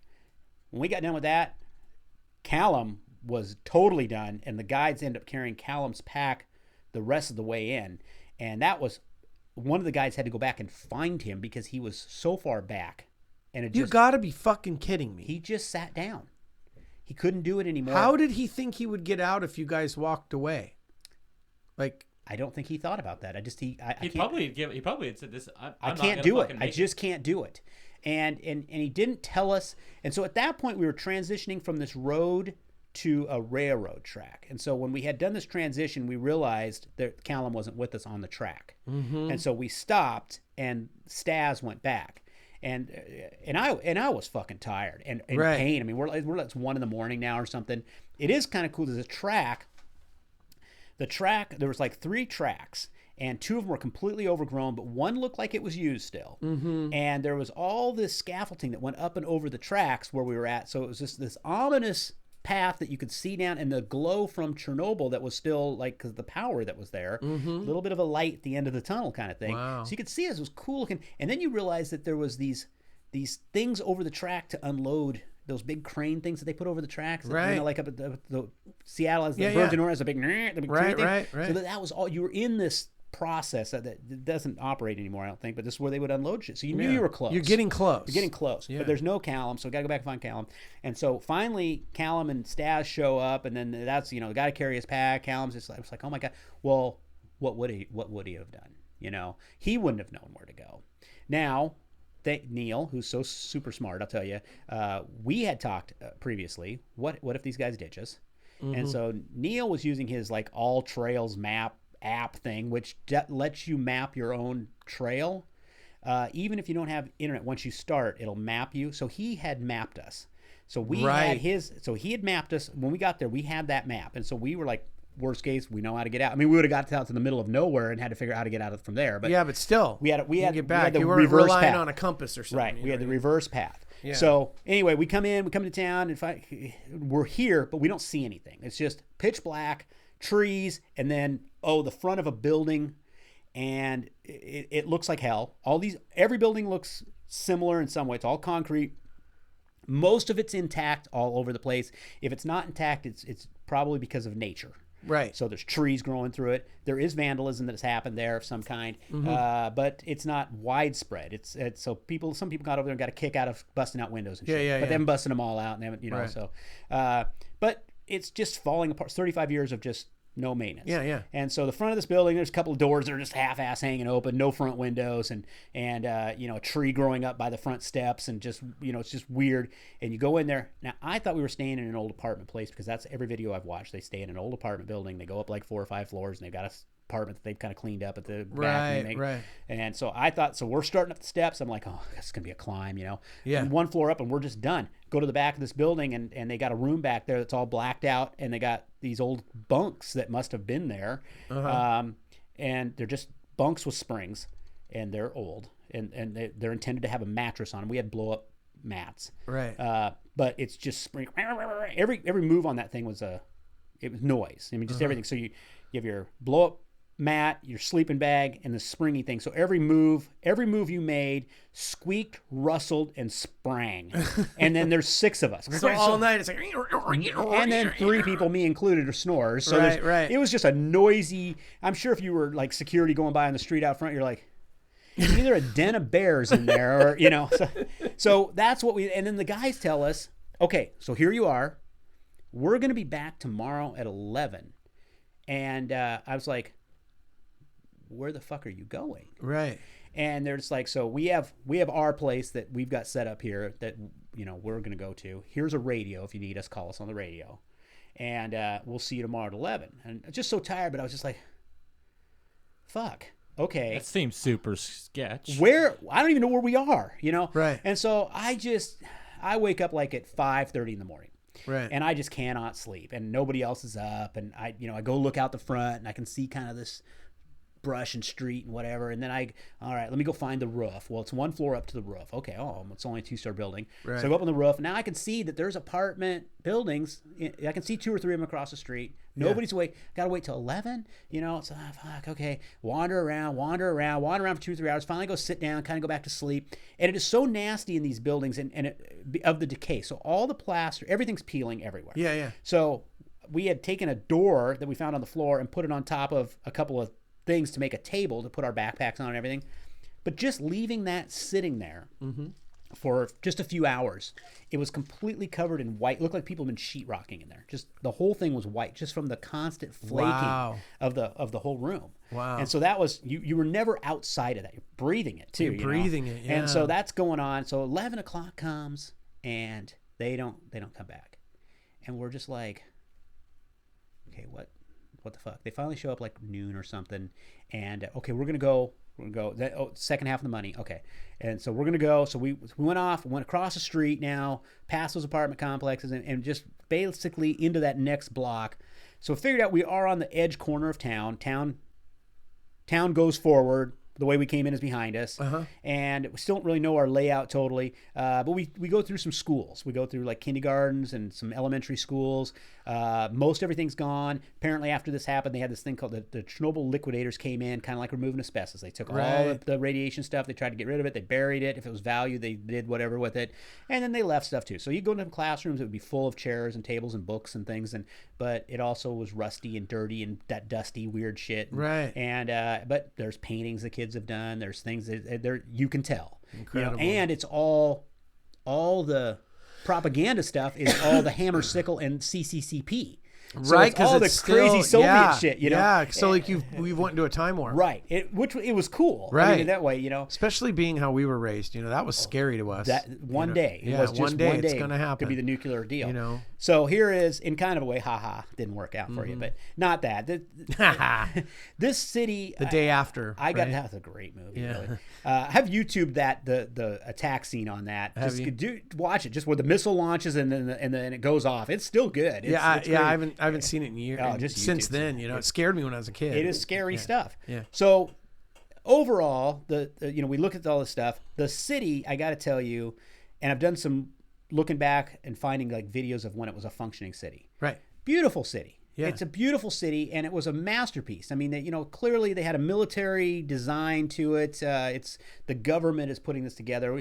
One architect laid out the whole thing. Right. It is all uniform. It's all very organized. But there's beauty to it. There's architecture. There's sculptures. Some of the buildings there's a music school. The whole side of the school is a bunch of sculpted into the wall instruments and very pretty, and mosaics like on the side of the kindergarten, a bunch of mosaics of kids and tile, and very cool looking stuff. And in the center of all the apartment complexes is a very nice gated playground with slide for all the kids and everything come out there and play. It all looks like shit now, but you could tell. Right. And there's old videos and pictures I saw that you can see, and there's no trees there at that time. It was just so everything looked very close together. Now you're looking at a building, you can't even tell there's 5 buildings behind it because there's trees. Yeah. And the trees are probably five stories high at this point, and they were nothing then. Right. So anyway, so all of that, we go, and then, okay, we got to go.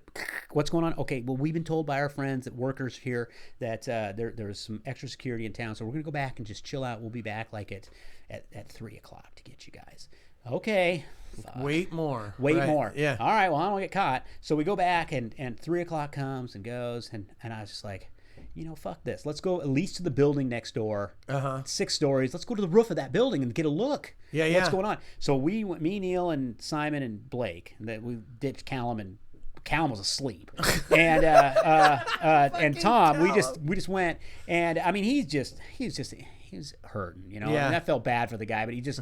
Anyway, so we get over there and we climb up to the roof of this thing, and that's when I first saw the sarcophagus, the dome. Right. So I come up and I was like, oh wow, and then you could see the city from up there, and our phones work. Hey, our phones worked up here. Cool. So we're like, this is our spot. So we went over 2 days. We probably went to the top of that building 4 times because we'd go up there, we'd get our, I called home, I did different stuff, and it's like our phones worked up there. I remember you sent me the picture of, by the way, the 12th man flag. Oh yeah. On the top. So am I ruining it? Yeah. I'm ruining it. I'm sorry. But you sent me that picture. I was like, he's a fucking beast. Well, that was something I said I was going to do. And I saw in one of those YouTube videos, I watched a guy climb up that Ferris wheel. So I knew that ladder was there. Now that guy went all the way to the spool, and then he monkey climbed all the way to the top, and then he got in one of the things, and then he climbed up on top of one of those little cars and stood up there with his little selfie stick, He got on one of the gondolas up there. Got on the very top of the gondola on the roof. Sketchy metal at this point. Yeah. Is it not? It hasn't seen oil for. Well, he did it. But I got a text from him that was like, "Look at this!" out of nowhere. He's like, "I can't really text, but check this out." Or something. I was on the roof of one of those things. I get this picture of the fucking 12th man flag at the top. I think you sent me that. You showed me that. I was like, look at this motherfucker. I was like, first of all, the 12th man flag, that's fucking cool. That's cool as shit. That's the reaction I was hoping for. Yeah. So we check that out, and then we hear that this is something I've never understood. Right. We hear voices coming down the street. There's a street between us and the building we're in. Right. And although you barely know it's a street, what's coming? There's security, some kind of security. We never once saw security, by the way, through the whole thing, not once. Really? Well, not to the very end, but yeah. And we're like 3 blocks from where we were. We didn't know what this was at the time. But 3 blocks from where we were staying was the water treatment facility. The water treatment facility is the only place in Pripyat that still had power and actually had a couple of people that worked at it. That water treatment facility was still functioning because there is still a little military presence, police presence, and the town of Chernobyl still has a little bit of a workforce for the dome. And so the water treatment still functions to provide clean water for them. Gotcha. That's 3 blocks from us. We didn't realize that. But we heard dogs barking all the time just up the road. We thought wild dogs. Right. Turns out it's the dogs in the yard at the thing. And it also turns out that when you hear them barking, it's because somebody's walking by the fucking gate in front of the place. Right. We figured this out later because we were those somebodies at some point. I was like, oh, this is what's every time we hear this, somebody's probably triggering them. Right. And they're at the gate, you know. So we hear the dogs, and then we can look kind of down the street, and I see a couple of guys, and one guy picks up a rock and chucks it over, and I think just wild dog in the woods. I don't know what's in the gate at that point. I'm like, oh fuck, here comes some people. What's happened? Right. They're walking down the middle of the road. They're talking at the same level I'm talking at now, and they're just having a conversation with each other. So I'm thinking must be security guys walking down, just checking it out. It gets closer. Oh, it's our guides. Oh, What's our guide? Well, they're not being quiet at all, no. and they don't look concerned at all. You think it's all a ruse? There's something that isn't right, Right. and Yeah, but it adds to the excitement of it. I mean, how cool. yeah, but they didn't need to do that. So Right. I think that there is a level of concern. And but I also think there is a level of legitimacy for them to be there that we don't understand. Right. They know that they're cool. Right. And I don't know why they know they're cool. Now, turns out, so what are we going to do? We've got all the way there. We've drank all our water. Right. So that's a problem. In the videos I've watched, the guys go to the reservoir and they fill their water bottles up. So I thought we were going to be doing that. And I was very concerned about that. The reservoir, it looks like a hollowed out concrete basement of a building that doesn't exist anymore, that collects rainwater naturally. And they just go down this fucking rusty ladder into this black pool of water. Glug, glug, glug, glug, glug, glug, glug. Right. And then they drink that. And I'm like, it might be rainwater, but it's also Chernobyl rainwater. It's just, and it's in this, I'm going to get sick. I'm going to get sick, and what am I going to do if I'm fucking puking and doubled over? Right. Well, we didn't have to worry about that. I mean, this was worth the $500 right here. Those guides are buddies with the guys that work at the water treatment plant. Oh, so beautiful. Versili, who's in his 60s, he showed up one time unannounced, scared the shit out of us. Right. We're all standing with crunch, crunch, crunch, crunch, crunch, crunch. What the fuck? Oh my God, there's an old man here. Right. And he just goes, and we're just like, and then John shows up, goes, oh, this is Versili. What? He worked here when the disaster happened, and now he works here again, and he works at the water treatment plant. He's going to fill your water bottles. I was like, oh, great. Wow. So we gave him all our water bottles, and so off he went. So, okay, where are they going when they're not here? I wonder if they got a back room at the water treatment plant. Go take a shower, play some video games, right, exactly. Cook up some food. Exactly. Fucking bastards. Yeah. And so, whatever. So, anyway, so we're making all these connections. We know this, but so what is it? Do they know there's one cop in town and he's on the other side at his place sleeping now? Mm-hmm. Do they know that if the cop rolls up, oh, it's just John and Staz? They work part-time at the water treatment plant. I don't know what it was, but there's something we don't understand. Yeah. I don't think that it was as simple as, oh, the whole thing's bullshit. Right. You just snuck all the way in here for nothing. Yeah. And I'll tell you why when I get to the end of the story, why I believe that. Okay. To be more, I give more credit now. I was like, oh, well, okay. Yeah. So, but then so we go down, we meet these guys, we go out, we look around, come back, camp that night. Next morning, it's 6 a.m. And that night was cool. That's where I sent you that. No, it's not where I sent you. 16-story building for sunset. You can see the whole thing, and you can see the whole town. It was just beautiful. And then the weird thing that would be happening is, so you're walking through these overgrown trails. Most of the time they're not on what was a street. Most of the time they're winding their way between these buildings in trails. Gotcha. And they're not on the street, which probably to also shorter distance, but not be vulnerable, not be out in the open. Where if there was a vehicle that drove by, they're not gonna see it. Right. So just red light, walk silently in a straight line, and just as it happened, I realized it was happening, but there were other people like us there in that town. And they were around. Mm-hmm. They were doing the same thing we were doing. And every once in a while you run into them. But you don't know you're running into them until you're actually running into them. Mm-hmm. And so it's pitch black. We're on this trail. And next thing I know is fucking groups of guys doing the same thing. 6, 7 guys going the other way. Nobody said anything to each other. It was dead silent, and all of a sudden just these red lights were just going the other way, and I was like, fuck, there's people right there. Right. You know, they're just passing us, and nobody acknowledged each other, and we just kept going, and they kept going. It was just the eeriest thing ever. Fucking weird. And I was just like, you know. Yeah. And they were just honest before I even knew they were coming. You know what I mean? Right. Like they'd already passed 3 guys in front of me. I didn't realize until they were passing me. You know? It's like, fuck, it's so creepy. And they were just doing their thing. But it was also like afterwards, like, oh, that was kind of cool. And right before we got there on the train tracks, when we were coming in about a mile out before we really started getting sick and stuff, a mile and a half out, we ran into that. Red lights coming towards us.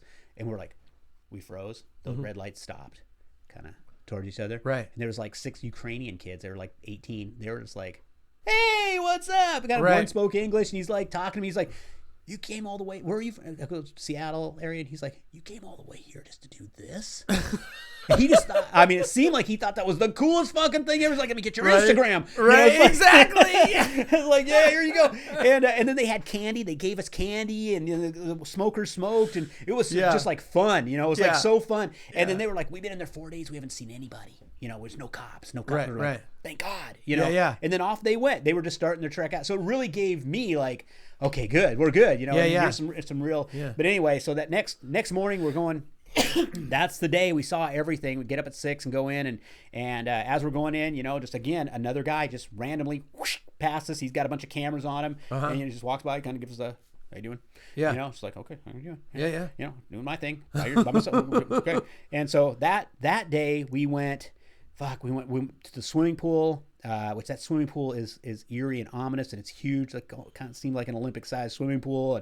And went all through that building. We went into what was the stadium at that time. I don't know if they ever even used it, because what I looked up, it looked like it was going to be for a football team, which I'm guessing is soccer. Right. And it's just dilapidated, and it's all there, and all these things are all in the same piece of property and next to each other, and you can't even tell because of the trees. When I look at an overall picture from 1975, you know, it's clearly. Oh, so close.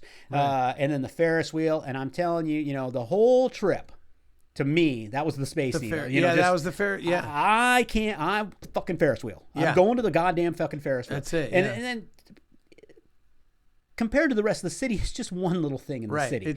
But it was the one thing, you know. And so I had already brought this Seahawk flag, and I'm like, I'm going to climb up that fucker, and I'm going to hang it. And I still didn't know how the hell I was going to do that. Right. And part of me before going on this trip is I told so many people I was going, so I couldn't puss out. You couldn't puss out. You know? Yeah. And I mean, I knew I was doing that to myself. I was like, I'm going to put this out here that I'm going. Because I'm going to have to go. Gotcha. I'm going to have to go. Gotcha. And now I'm going to say I'm going to hang a Seahawk flag on the goddamn Ferris wheel. And I'm going to say it so many times that I have to do it. Right. That's the coolest thing of the whole story for me. Yeah, it really is. So I brought it. I had 2 little bungee cords and everything. I was ready. It was all in a little bag. And so we get to the Ferris wheel, and I just go to the guide, because they didn't know I was going to do this. And I go, hey, we going to be here for a few minutes? It's like, yeah. I go, well, I'm going to climb up the wheel. And he's all right. Yeah. And so I go, I'm like, please videotape this. And I get up there, and I mean, on the video of me climbing with the GoPros on my head, and for part of the trip too, nobody has made a comment to me about this yet, but now that I'm saying it to you, if you watch it, you'll notice. All you hear is me. Sucking air. Just suck a Darth Vader. And I get all the way up there, and I mean, I hang that thing, and I just like, I can't believe I fucking did it. You know, and then I thought, well, I can't leave. I mean, initially I thought I was going to leave it. Mm-hmm. And then I thought, well, I want to bring it back. Right. Because I want to have the flag hung there. Yeah. But I also don't want to alert anybody that we're here. Right. And there was also some conscious thought about that, because there were spots in the school. The one thing I would have brought back, because initially, you know, that was a thought, and the guides were like, do not take anything. Right. And now I've read this on another guy's page. They said the same thing. They said, if you get caught and you have a souvenir, they will treat you differently. Oh. Now, I never saw anybody. I don't even know how, you know, but have a little frame piece of Chernobyl on my wall. You know, something that's very tempting in one way, but in another way, I don't know if you saw the Brady Bunch episode where they went to Hawaii. And right. Fuck that. So I've never forgot that. Right. And I just thought to myself, I don't need that shit. Right. I don't need Chernobyl following me home, you know. No. And not that I know that I believe in that, but you know, it was funny because I did go through. I was like, hey, I could put this little fucking onk or whatever. Yeah, that little thing that they're like. Oh, man, next time on part 2. The spider, the tarantula. The spider. Yeah. I remember the tarantula. Oh, God. So he brought that on him. So I'm not doing that. And it's, I'm not here for that necessarily. But there was a kid drew, like a kid's drawing, and I think we believe it was 3rd grade. And I've got the picture on there. It is, total cartoon drawing, right? But it's a city, and it looks like a guy with a cane that's laying on the ground. Right. And coming up over the back are the 3-legged War of the Worlds things coming. Right. The ships, the War of the Worlds ship. Yeah. And this can't be from the Tom Cruise version of it. Right. It's got to be from the old one. But it's a War of the Worlds painting. This kid made is like this sci-fi photo. And I was like, man, that would have been cool. That would have been the cool. That was the thing right there. And I was like, if I ever go back, maybe I will go look for that thing again because it was cool. But, no, I just... Also, you're thinking, well, that's going to add a quarter of a pound, to my bag.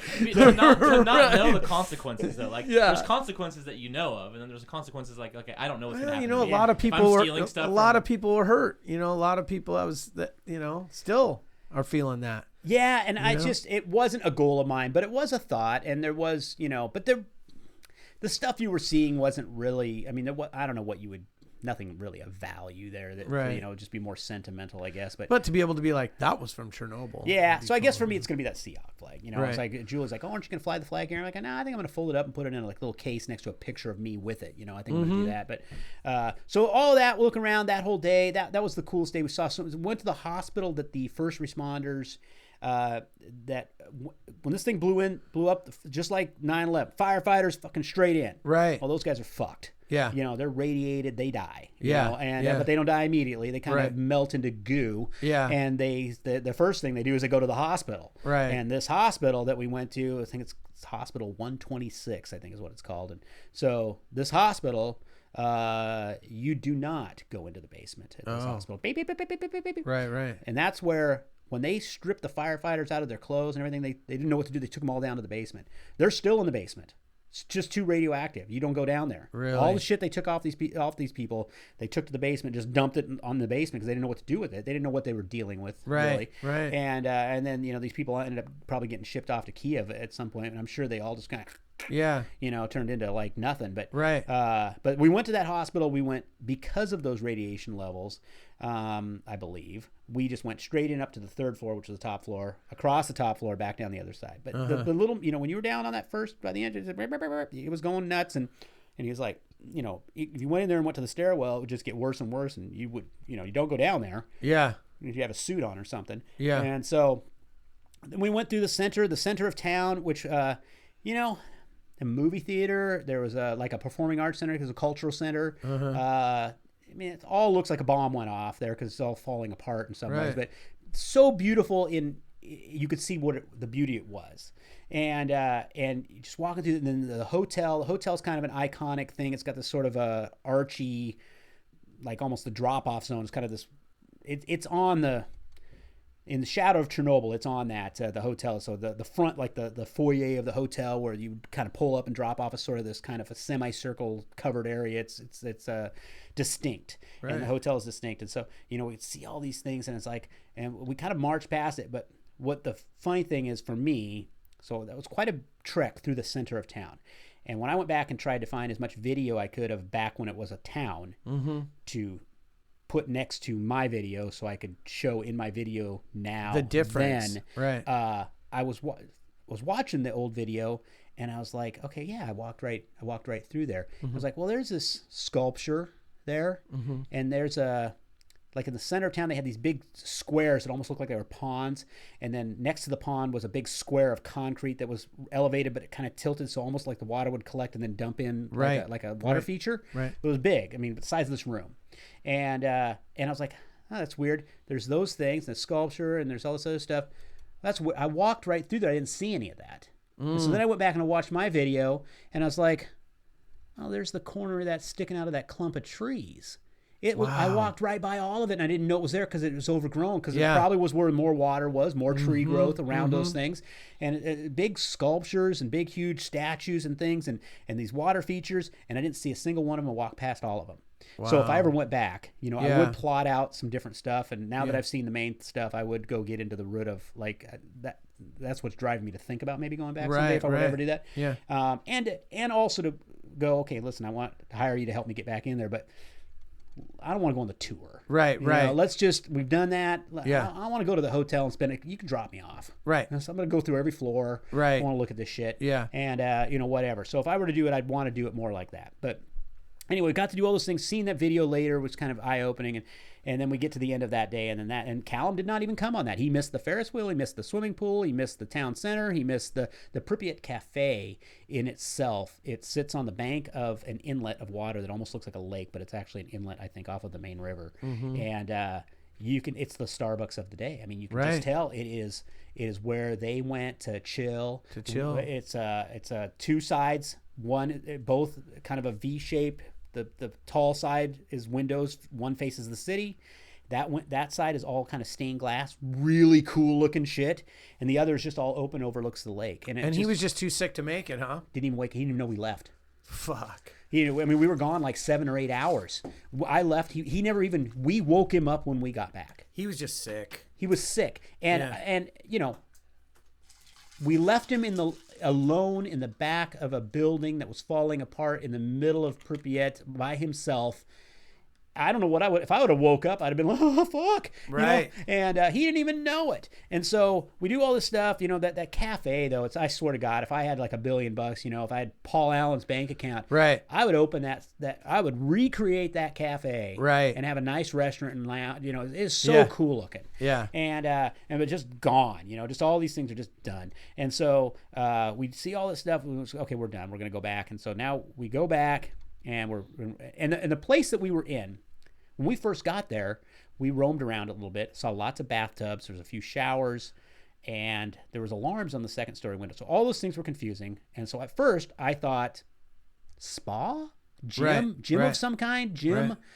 And then the alarms in the second, okay, mental institution? You know, I mean, what's going on here? And it's so wrong about all of it. It was a cafe, massive food prep, and then the alarms were because initially they went through and alarmed up everything because they wanted to try to preserve the city because they thought they were going to come back to it. So the government even thought for a while, so nobody vandalized, we can keep all the equipment, keeping all the main stuff here. Right. So they alarmed the fuck out of everything, and it didn't work out. But so I was so wrong about everything. But so we come back, guy drops us off, and he's like, okay, we'll come back. And we're like, well, we need to talk to you about the exit. So the exit starts at 8:00 tonight. Okay. And we're doing everything in reverse, right? Right. And I know Blake in the back of his head was thinking, how am I going to do this? Right. I know Callum was thinking, there's no fucking way. I'm not. I live here now. I live here now. Right. I will just live here. And so we're like, so Neil and I, you know, we had a conversation. We had a couple conversations along the way. When the guys didn't come back the first time, I had already decided with, and I'm glad this didn't happen because we would have not known where. I mean, I could have found the Ferris wheel. I don't think I would have found all this other shit. Yeah. I was like, well, we have the way out. Yeah. And if these guys bailed on us, let's still look before we leave. Right. Before we start that trail out, let's still be here for 2 days. Let's go. We can do this on our own. Right. If we get caught, we get caught. But we'll do it. So we had decided that we were going to do this on our own if we had to. And we also decided we were going to ditch Callum and Tom if that was the case too, because we didn't think they'd be able to make it. Right. But we were going to bring Simon. Right. Because Simon was like, he was like Neil. He was kind of, you know, he was ready. Right. And nothing against Callum and Tom. Just, again, they couldn't do it. It was turn yourselves in, you know, or something. Yeah. So now we were getting to the exit, and we're just like, Neil's like, hey, man, what do you think? We can't carry him out of here. Right. You know, fuck, that's 30 kilometers. Yeah. And I'm like, no, I think we take a vote, and we're voting that he turns himself in. Right. And so we talked to the whole group, and we're like, okay, we need to talk about this, the exit. Callum, how do you feel about leaving? He goes, oh, I'm probably at 80%. And I go, no, because 80% would still walk out. Right. I'm at 80%. Right. You're at 8%. You know, you're just, I mean, let's drop a zero, motherfucker. You're the opposite end of the spectrum. Let's Probably be honest. 20. And I think we just need to take a vote on, because it's going to compromise our entire hike out, which is going to already be hard as hell. Yeah. We've hiked in. We can't drag dead weight. We haven't slept. We haven't ate properly. And now we're doing that same hike out after hiking around for 2 days. Right. You know, it's only worse. Yeah. And who here thinks Callum needs to turn himself into the police? And everybody, including Callum, raise their hand. You know, even Callum. Even Callum. No, he's like, I'm fine with that. He goes, I'm fine with that. I'm like, well, I'm glad you're fine with that, because I'm just trying to be real. I'm not being a dick. Right. You know, I think you've been here and you missed the whole day. You're not doing well. We can't medically attend to you if it gets worse. What happens if we get out there and we don't have any resources, you know? And I mean, exactly. The fear. I mean, the fear I was having for myself, for Blake at times, you know, it's just like, what if this got bad? You know, that's going to go to the life lesson. So, so Vasily comes by, and no English, no Ukrainian for me. Vasily comes by in that conversation. He's going to get our water bottles, one last big fill, fill up for us. And Vasily was gold, man. I mean, that guy, you know, I mean, he looked like, probably, you know, my dad's 85, but I felt like my dad. I mean, he's really only probably 15 years older than me, but I forget that I'm 53. Yeah. So, you know, he comes by, he's taking our water bottles, and we're talking to John and Staz, and they were like, well, there is possibly a stalker taxi. I'm like, well, what's a stalker taxi? And I've seen the videos. I think I know what they're talking about. Not really a taxi. It's an employee like Vasily that if you pay him, he'll drive you to just this side of the checkpoint. Right. You go walk through the woods for an hour and come around the other side of the checkpoint. He leaves, picks you up, takes you the rest of the way out. But wants a couple $100 to do it or something. Right. It only works if there's a guy leaving work at the right time, because they can't just casually drive back and forth out the on and off base. You know, so I'm just leaving. So we'll check on that, and we'll see if that's a possibility. And then I know they kind of, in Ukrainian, were telling Vasily that this guy, because I heard him say, you know, stalker taxi, and Vasily just kind of goes, police. Oh. He's just like, no, police. Just turn yourself in, basically. Yeah, so Vasily's like, fuck, I ain't doing that. No, man, that's stupid. You're done. Yeah, you're done. You know? And also, there was 6 of us, and you could maybe get 3 in a car, so somebody would have to do double trips. I mean, just so many things if we were all doing that. And I was thinking, well, if there is going to be that, well, I'll take the free ride out. But if you're not doing that, we're walking. But I can't, like, if Blake can't walk out, then I've got to, if he's going to turn himself in, I got to turn myself in with him. Right. You know, see you in Kiev. Yeah. And so anyway, so the plan is, he's going to turn himself in. So Vasily's going to come back at 8:00, and John and Staz are coming back at 8. We're going to start hiking. Vasily's going to take him to the cops. Gotcha. And so what I imagine that is and part of the conversation I had back this up is we're going to start hiking.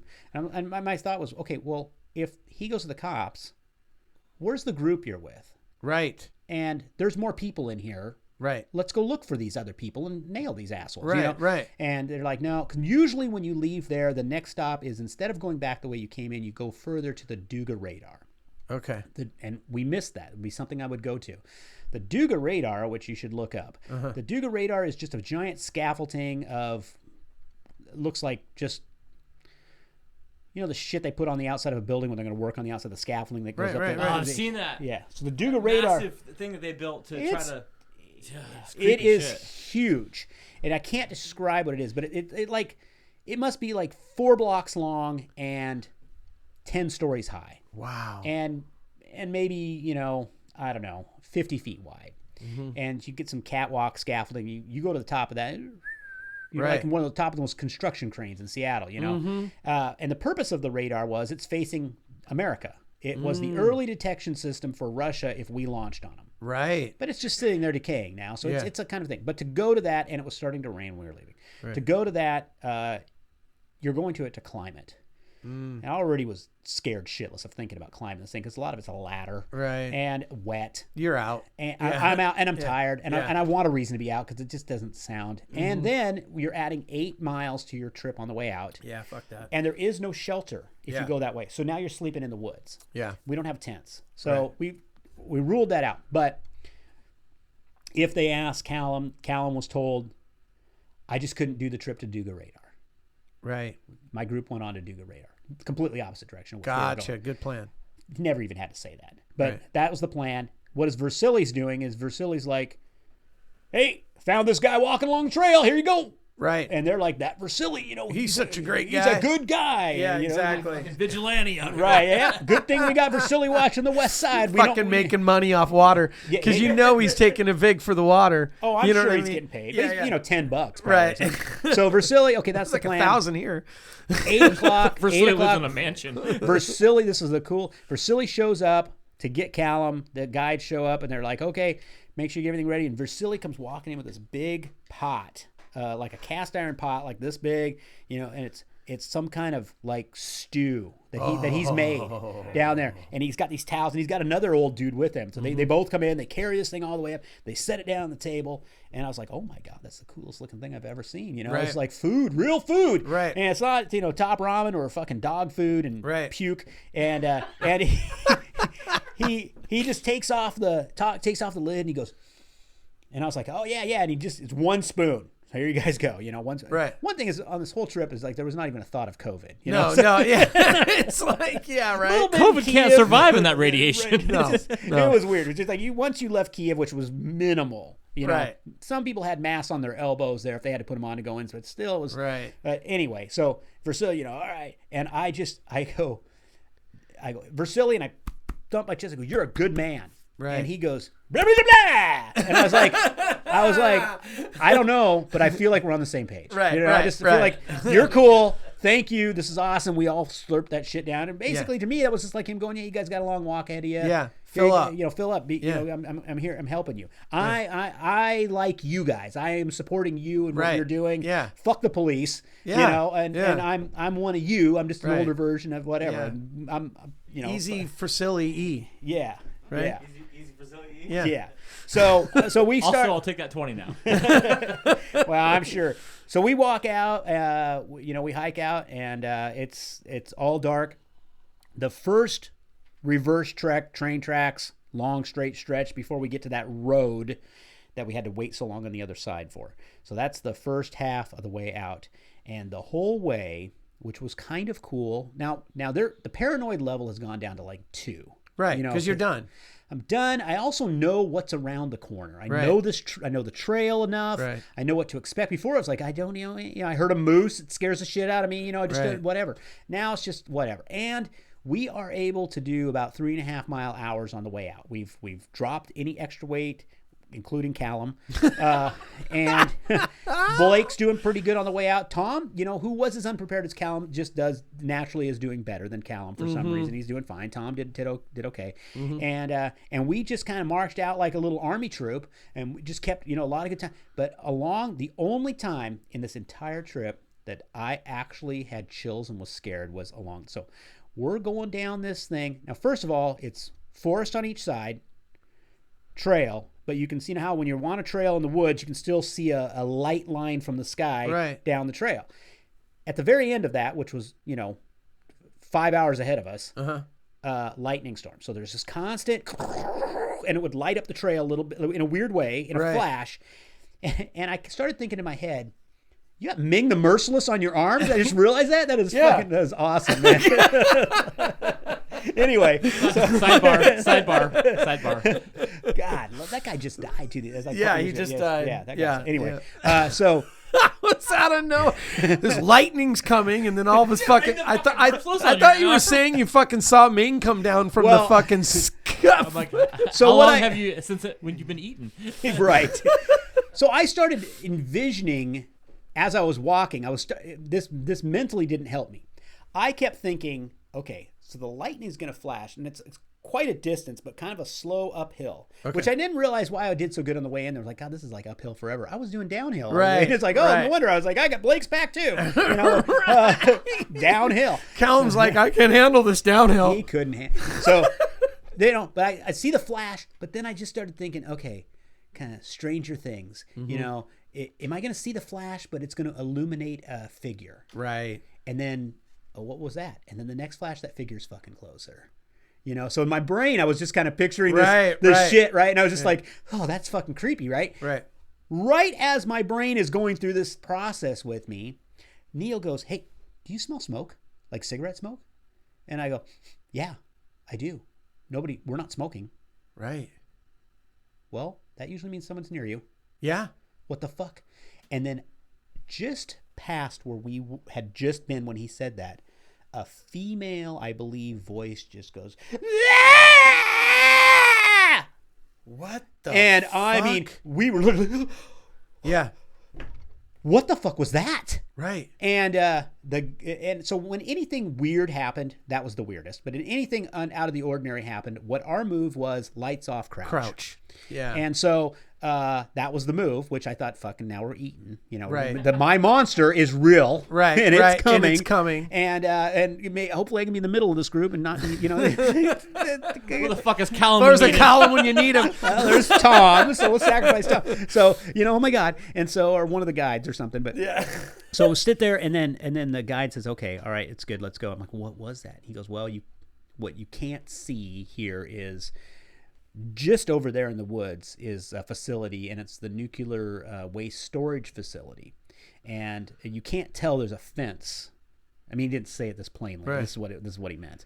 There's a fence. We're walking along a fence line without realizing it. Right. And he goes, and the workers there come back to this fence line, smoke. And sometimes when we come along here, they try to scare the shit out of us. Oh. And I go, It fucking worked. well, that worked. Well, that fucking worked. That worked so good. You know, I mean, and so I just somebody on there fucking bored, you know, been here for 9 days. Yeah. Fucking nothing. Oh, here comes some red lights. Oh, God, Gotcha, that's fuckers. So fucking awesome. And then that rips, she I think, Yeah. or a guy, you know, whatever, rips off that sound again, but we were even further. Right. And, you know, but still it was unsettling. And I was so glad that it was behind us, that we didn't have to pass where that, you know, like Right. that was coming up. But, you know, the guy didn't know we passed him until we passed him or whatever. Yeah, yeah. That scared the shit out of me. Oh, my God. I mean, I don't believe in that. If you would have had to walk into it. Yeah. I mean, I would have probably been trembling a little bit. Right, you know, I mean, right. I already was like, it was so. So funny.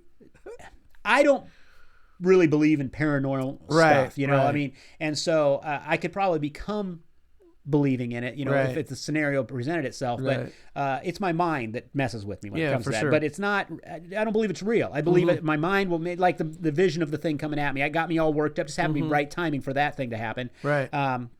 So nowhere really along the trip did I believe that some spirit of 1986 in some morph form was going to attack me Right, and drag me to hell. You Yeah, know? yeah, right, I just thought right. a cop might get me. Yeah, yeah. Even though we were in a lot of scenarios that look creepy. So we get to that road that we got to cross the road, and all of a sudden the wind whips up. We got a poncho up really quick as this crazy storm comes in, and literally like a half-mile to mile run because we're in a field and it's fucking lightning everywhere. I'm thinking, man, it's just going to zap us. Right. And we go back into that village, into a house, and we crash in this house, which was just dusty and gross and creepy. And then the next portion on the way back out, same.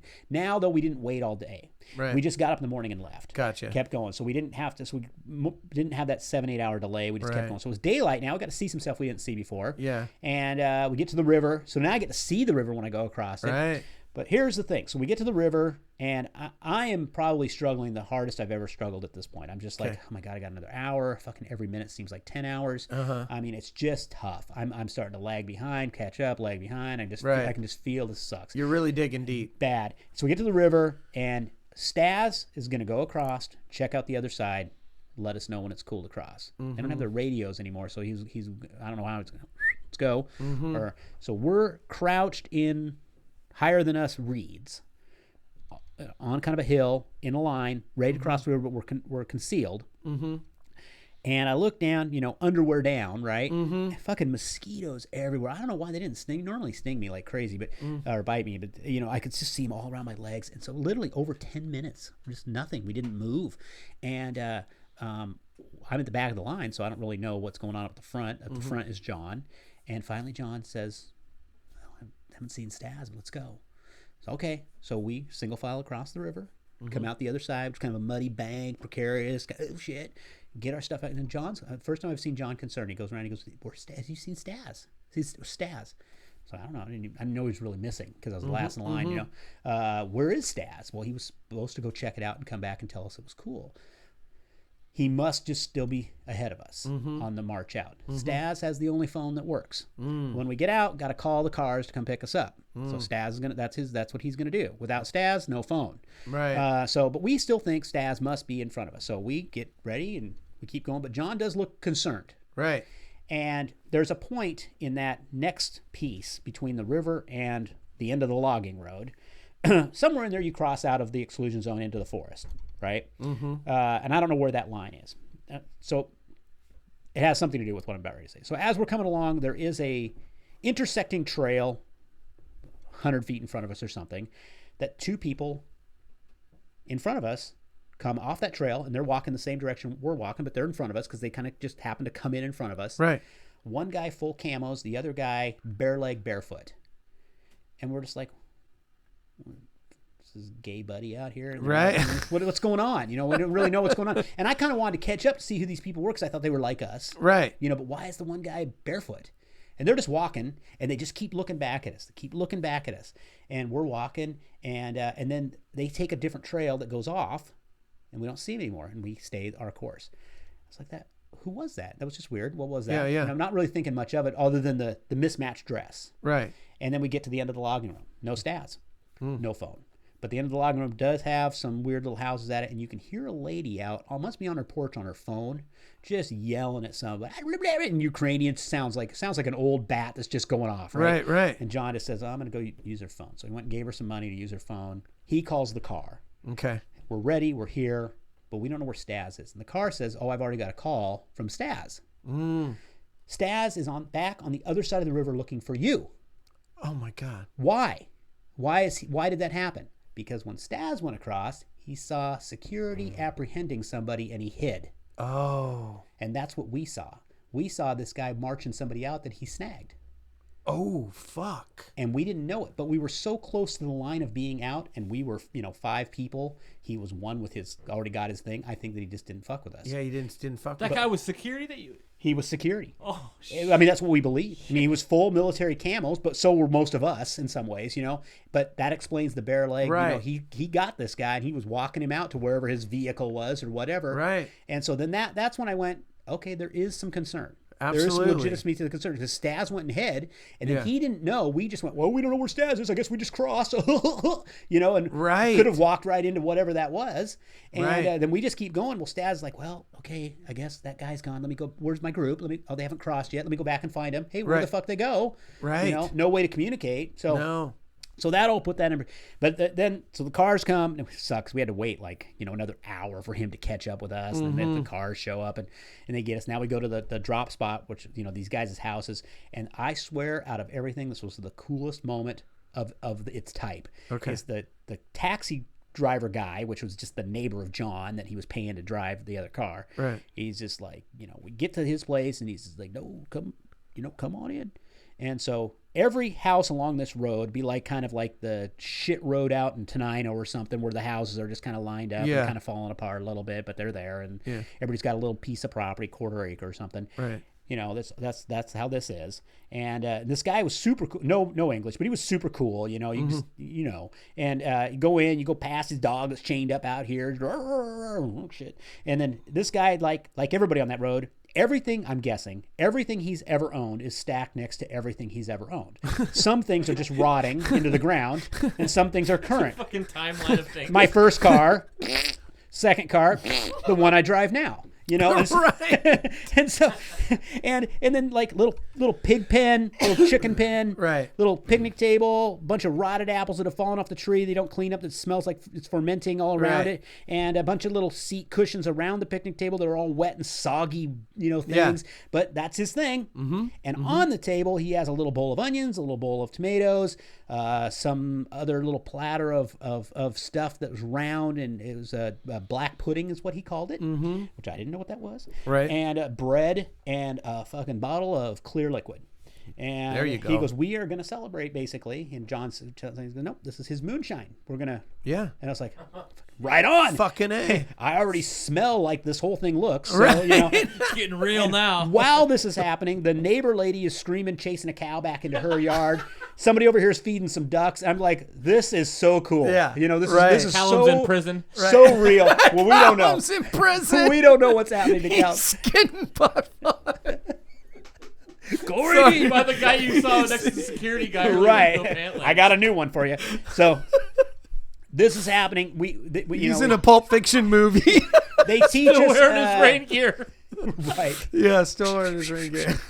They teach us glory to Ukraine in Ukrainian. So we say glory to America, glory to Ukraine. So we take these shots, and I looking back at the video, I don't say it correctly at all, but because I can hear them saying it, then me saying true American style. Yeah, Budge more, and I'm like Budge more, whatever. Yeah. And so we take these shots. It's 160 proof. We figure out Holy roughly. fuck. Literally that one shot. I mean, I just was like, if I did this before I went in there, I could have just ran in. Right, So it's right. rocket fuel Yeah. at first, and then the crash later.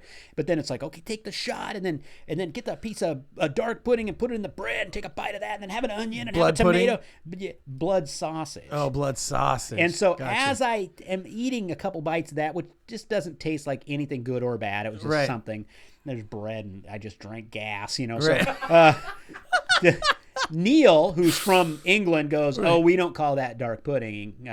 He goes, "You know what that is?" And I go, "No." And he goes, "I'll tell you when you're done eating it." And I go, "Well, I'm done now, Right. Because Yeah. you're not going to tell me it's cotton candy, you know? Right, So, right. And he goes, "That's probably ground up from one of his pigs over here, Yeah. It's like, Yeah. oh my god, all right, oh cool, I've tried that. I'll never need to do that again in Right. my life. And he goes, Yeah. "Oh, I think it's rather good." I'm just like, "Well, you're fucking weird, You're just like, Well, you're fucking English, so. yeah. Hell, he goes, "I love haggis," It's like, that's okay. You guys literally have the You're the worst only one. cuisine on earth, dude. But he likes it, So okay, so we do that, and that was fun. That was a great end to the whole thing. And that guy, then he stops at the little store, which is 4 houses down. Espresso, sure. He goes in there behind him. Must be his mom working or something. Who knows? All that whole little strip was all pretty intertwined. When we're driving down the road, he's fucking swerving at the lady with the baby carriage. Hey, Martha, Right. It's like, oh my god, he's doing like 90, and it's like, oh my god, Right. it's so unsafe, but so.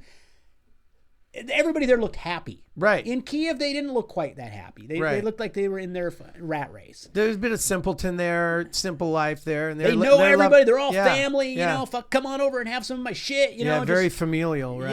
Yeah, totally. Yeah. And Neil goes, "Oh my god, I could spend the next day here." Right. And I was like, "Absolutely, man. Yeah. If I come back here, I want this." Right. I don't know if but it was perfect. And so then we go back to the drop zone where we're going to get our Uber back. And when we're unloading, there's another group of guys there with backpacks waiting for those cars, and they're loading up and heading back. And it's like John said he wasn't taking that group in, but the guys that were driving, I don't know who the guides were on that particular one. It wasn't going to be John. So there it goes again. So, there's the whole thing. And the one thing, though, there is something going on with the legislation over there where they, like a bill, they introduce a bill to change things, and then they vote on it, and they come out with whatever they're going to do. There is in legislation currently, and their parliament or whatever it was at recess. So when they come back, they were going to hear this, and I don't know whether they've come back yet, whether they've talked about it. There's going to be an argument on it. There's going to be a decision, or there's going to be just dropped. But they are going to they're proposing to increasing the penalty for catching people there. Oh, wow. And so that is in the works. And why is that happening now? Because there's an increase of people doing what I just went and did. Why is there an increase? Because fucking Call of Duty put out that goddamn video game that is called Chernobyl, whatever, Shadow of Chernobyl a few years ago. And they believe that, all these gamers, out of everybody, there's you only need 20 or 30 of them. Well, there you get Tom and Clallam, right? Well, that's the second time, though. Call of Duty did that back in 06 or 07. They had the Ferris wheel, they had the schools, and they had the Ukrainian sign that they showed looking over the Ferris wheel, and you're actually one of the missions. You're on a sniper rifle, and the helicopter comes up, and it's actually security. At that place. Yeah. And you're trying to avoid them, but you're not actually chasing them, and they introduced it then too, and that was like that's. Well, they believe that because of those things that's introduced it to the Tom and Callums of the world. It's not what introduced it to me. Right. And not that I think that they're worse or anything. But it's becoming a pop culture kind of thing. Pop culture kind of thing. And people who are dangerous and not prepared to go in maybe a little bit more of a reckless group. You know? So who knows where that ends up? You know, if that penalty was like, we're going to throw you in jail for a few days, you know, probably wouldn't have tried it. Probably so wouldn't have done. Might have been what about the life lesson, though? So the life lesson to me was for Blake. For Blake. So a couple things along this trip. You know, Blake started, I don't know that Blake's a changed man. And he's taken the life lesson and just went, I'm different now because of my life lesson. But it's something we can refer to, and it is something he has in the back of his head. While we're there, you know, there's things that are coming up back home for him to think about. He is thinking about the fact that the very next day after he gets back, he has to go to work an 8-hour shift. Right.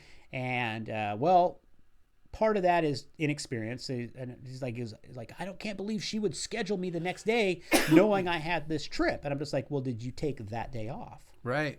You know, she's running a business, the person you work for, and you said, I want off until September 2nd. So she says, okay, I'll schedule you on September 3rd. Right. You need to be responsible enough to go in your mind, which I need the 3rd and the 4th. I know why you didn't do it. Right. You know, I mean, it's not like you're an idiot for not doing that. I didn't do that a lot either. In fact, I thought I was going back to work too, and I'm glad I didn't. But that's why. It's not her fault for not reading your mind. It's just you're not being prepared and thinking you need some recovery time. And so that's just part of growing up, you know. But throughout that trip, you know, he was just dreading things like that. He would just be thinking, oh my God, it's going to suck. You know, I'm 5 days from now, something's going to suck. So it's going to suck so bad that it sucks right now. Right. Right now, my day sucks. Right. Because I'm thinking about something that's going to suck in 5 days. Right. You know, and all these other little things that are coming into my life that I'm thinking about now that are going to suck. Right. Are making my life suck now. Right. You know? Right. And I get that's very natural. I mean, I've done that. But it's not living in the moment. It's like walking to Chernobyl. It sucks, but you're just going to fucking do it. Right. That's the life lesson. Yeah. Shut the fuck up. And do it. You're just going to do it. Yeah. It's coming anyway. Yep. It's coming. You're going to go back and you're going to go to work. And it's probably going to suck. Let it suck then. Yeah. It's going to suck then. Why make it suck today? Right. You know, we're on this. You can't sit down and cry. No. You can't. I mean, Callum kind of did, but he wasn't crying about it. I mean, he wasn't forlorn. I can't do this. He just his battery ran out, and he just couldn't go. Right. I mean, he wasn't whining. He wasn't complaining. He wasn't being a little bitch. Right. You know, he just couldn't go any further or whatever. He wasn't complaining about it. So I gotta say, you know, he wasn't being that. But that wasn't an option for you, Blake, you know, and when it was tough for you, I watched him. I watched him at times put his hands on his knees and try to make his legs work, you know. Right. At times he put in headphones and he'd bite his lip, and he was doing things to not think about how much it fucking hurt. And that's the whole thing. This whole thing is what I'm saying. Well, this is what the life lesson is you take out of this is that you know, there's sometimes you just got to do it. You got to dig in. You just got to do it. You got to dig in. And since you just got to do it, what's complaining doing? What is complaining doing for you? It just makes it worse. You're going to do it anyway. You got to. You're going to do it anyway. Yeah. You have to get, you know, I mean, oh my God, I got that girl pregnant or something. Well, you have a baby coming. It's funny you bring that up. I have this, my ex-wife says to me, one of the worst things I ever said to her, we're still good friends, but she says she was pushing out the Lennon, our last baby, and she says, this was her first biological child. She's the mother of my 2 children that I brought, so she hadn't biologically had a child yet. And she says, oh my God, I can't do this. But you're gonna. And I said, well, you really don't have a fucking choice. Right. Because that baby is coming out of that vagina. Right. You know what I mean? And she still says it was one of the most like profound things I'd ever said, but one of the most things she wanted to fucking stab me in the head. The timing She's like, you insensitive motherfucker. You know what I mean? Like, I realize it's coming. Yeah. I understand that. I know it's coming. I just can't get the fucking willpower right now. But it's literally why I take a cold shower every morning. And now is the worst because the pipes get colder. Yeah. And that cold sits in them pipes. Right. With the colder it gets. And then you turn that on. Where in the summer, they don't get that cold. Well, now I'm in that season of it's really cold. You get up every morning and within 2 minutes of opening your eyes, head right to that shower and hit that cold shower.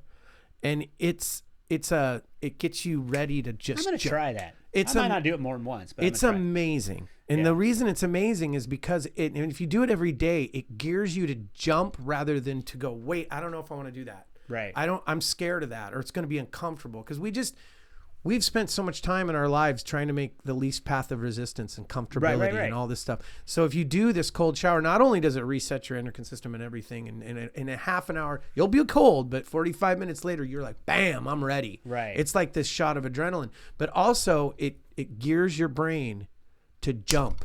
Right. Rather than respond like, oh, I don't know. You know what I mean? And it's kind of along the same lines of what you're saying.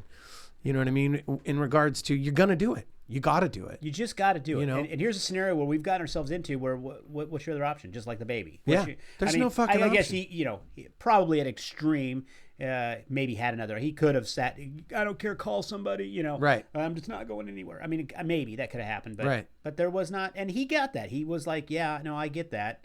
I don't know what, how much he's applying it, but at least we can refer back to that later. And I think maybe, and I was bet hoping, you it'll be in his subconscious. I hope, Yeah. because I was hoping, he's starting his third year of college, still doesn't know what he's doing, and I get that, and whatever. But I just hope that in some way, he would go into this 12 and come out 20. You know what I mean? Awesome. And I think maybe a little bit. Yeah. I mean, he Good for definitely you. can brag to his friends that he, What well, we used it the other day. He goes, he texts me. He goes, "Oh my God, I got to work all day at the job today, and I've got this essay that I have to do and turn in tomorrow morning."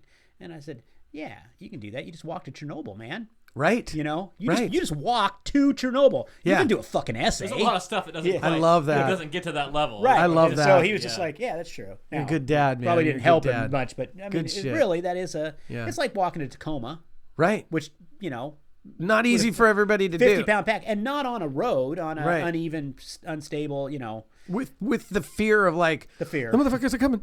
Yeah, I think I'd have less fear the next time. I think, for Right. sure. But Right. Well, it's the unknown, right? Now you know Right. it, so you know what's going on. Yeah. Brees, what I know an it was a long amazing story. Sorry. You know what I mean? And I'm going to close it right there because usually I ask this question, but it just doesn't call right now. It's a good closing. You know what I mean? I haven't answered that question. Well, though. the question, though, is so much like when we're having regular discussions. So in regards to your story, let's ask the question. Just ask him. Just ask him. So in regards to your story and what you learned from Chernobyl, if you could have everybody listen to you for 1 second or 15 seconds, what would you say to them? Suckers. No.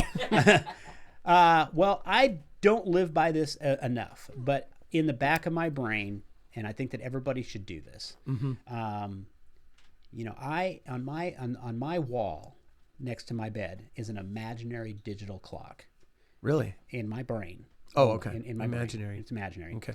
And it is counting down, Mm, and it's counting down to the end of my life. right. Fuck. Yeah. It's running. It's love that. fucking running. I love that. What are you doing? Now, Yeah. I don't take full advantage of that, and that gets me when I think about that. Mm-hmm. But I do think about that. That's why I went, Right. because maybe I can't tomorrow. Right. Now, you can't be ridiculous and reckless and just go, I'm Right. going skydiving tomorrow, and then after that I'm going to sign up for NASA and Yeah. whatever. Just But let's face it, you want to go do this stuff before you're shitting in a diaper. yeah. You know what I mean? And as we get old, how old are you now? I don't want to tell you. I'm 49. All right. I'm 49. No, but I'm right up on 50. As we Quick get there, turnaround, Eric. I don't want to tell you I'm 49. we see this more often now as we've watched a lot of people die. Fuck, they're dying all around us. People that we idolize, musicians, actors, people of influence like that were big in our lives. Lots of them are gone. They're gone, yeah. It is becoming a world we don't know. Mm-hmm. That happens to everybody. We are becoming our parents, whether we like it or not. Where there's a point where everything you liked, listened to, and were part of is no longer around you. It's not hip anymore. It's not hip, or they're dead. Right. And so as that continues to happen more and more, as people around you are getting sick, some of them are age. A lot of them are age. Now, some of them, I'm not saying they had it coming, but they lived a lifestyle that promoted an early demise. Some of them just unlucky. Yeah. Some of them got hit by the cancer stick, and Yeah. it's nothing. They weren't smokers. They didn't ask for it. Right. And so you just don't know. Also, you don't know when that's going to happen to the person you love. And we're all in some point going to watch that happen to a parent. Most everybody my age, grandparents are gone, and parents are starting to go if they haven't already, and that puts you at the top of the totem pole. So it's happening. So Chernobyl was about getting out there and doing what the fuck you want to do and experiencing.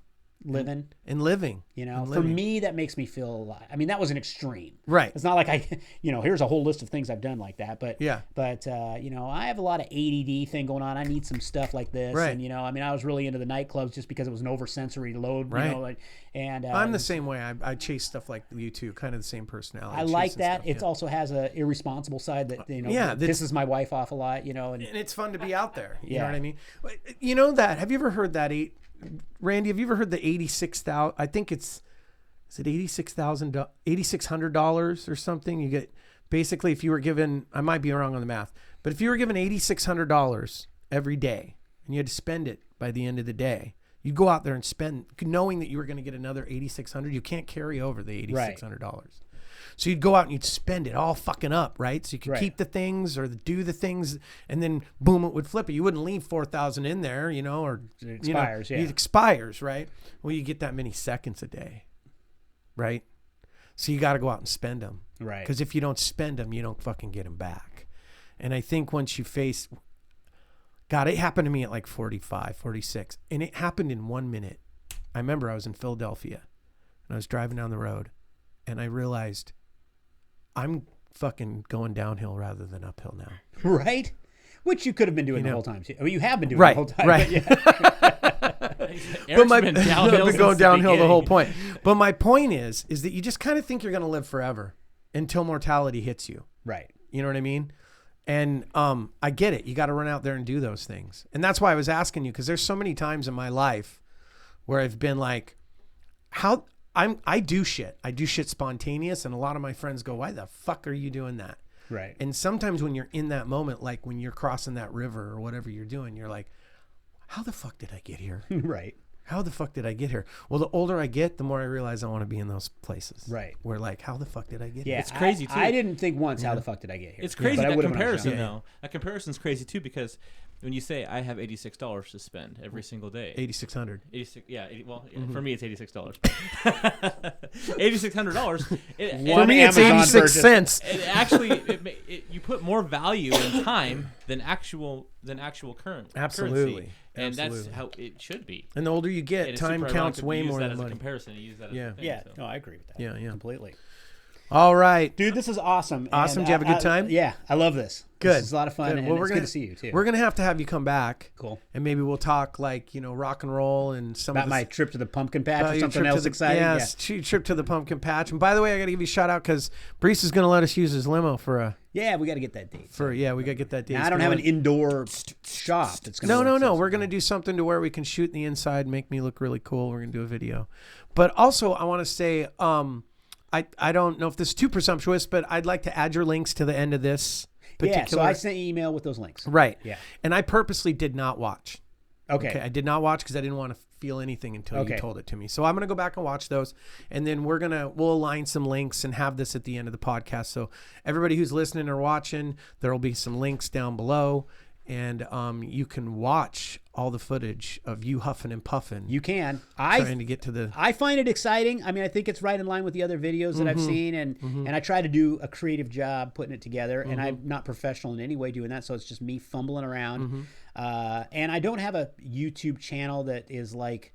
hey, everybody follow me. And, I'm trying to make some money on these videos. So, I got some other stupid things I've done, that just goofy stuff, and that I'm not, don't want to care anybody to watch. I just got these three things that are on there if anybody's interested in that particular type of a trip.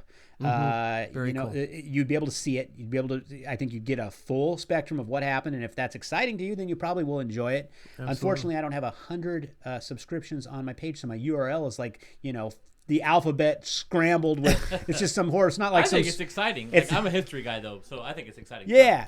Randy, you're going to make see that link's up there ready to go, right? Yeah, it's a long link because apparently you need 100 subscribers to get a custom URL on YouTube. But, you do? And I'm not seeking subscribers. I'm not, I don't have any sort of monetary thing. I just put it out there because I thought it was cool. What about a shout out for, you do comedy stuff? Yep. So what do you got coming up? Don't you have something coming up? Yeah. Okay, so give a plug. November 6th. It's the next show. That's Gabriel Rutledge, which you may be familiar with. He's from Olympia, but he tours everywhere. And we do a show once a year at the Performing Arts Center with him. And then that show has been postponed like 4 times because of COVID. So we're finally doing the show on November 6th. And that's always a big show. We get 500-600 people for him usually. And we're right at that mark now. So I think we're going to actually set a record. Center can hold 980. Wow. And I've only got close to that with Jim Brewer. Okay. I got about 800 with him. Right. But Gabriel's a great show. I mean, he's just a. I've seen that come up on Facebook. I've seen that. Yeah, there's the advertisement you pay for. Right. Which the only thing about postponing those shows so many times sucks is you've got to restart. You got to restart the ad, right? But so that's November 6th. There's tickets down there. I think maybe $25 or something, and there's different price points, but around that. And it's a great. If you like comedy, just YouTube Gabriel Rutledge, and if you think he's funny, then come to the show. It's gonna be a great show. Yeah. And I got a Bee Gees tribute band down there on November 13th. Not comedy. Cool. But my next cool comedy is. If you can throw up my Baurice.com link, which just has this. The other show that I've had to postpone quite a few times. It's in March 18th now. To me, that is my most exciting show that is coming up. It's a thing I tried to start was a reoccurring event called Ha Ha Palooza. I've seen this. I did one, and then I had the next one set up, and by the time COVID got around, it's just I postponed this for 4 times.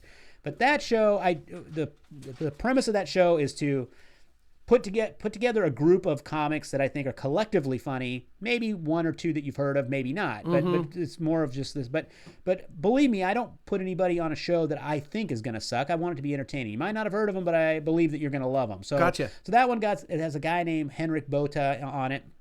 This guy, escapes from a straight jacket on a unicycle while juggling plate. I mean, it's just a crazy. Awesome. That guy's part of that show. The headliner of that show is Michael Winslow. Michael Winslow was the police officer, black guy in Police Academy, and did all the sound effects. Exactly. So he's got that's the headliner of that show. And since I've booked that, he's been on America's Got Talent. He has a bunch of credits there from, he didn't make it to the end or whatever, but he got a lot of exposure. So he's the headliner. Well, in the process of this whole thing, the agent for Michael Winslow, this guy in New York that I only talked to about Michael Winslow, I was on his website, realized he also represented Todd Bridges. Oh, beautiful. And so what you talking about? Todd Bridges, the only surviving member of. Oh, wow. They're all gone, right? And you'd think he would have gone first.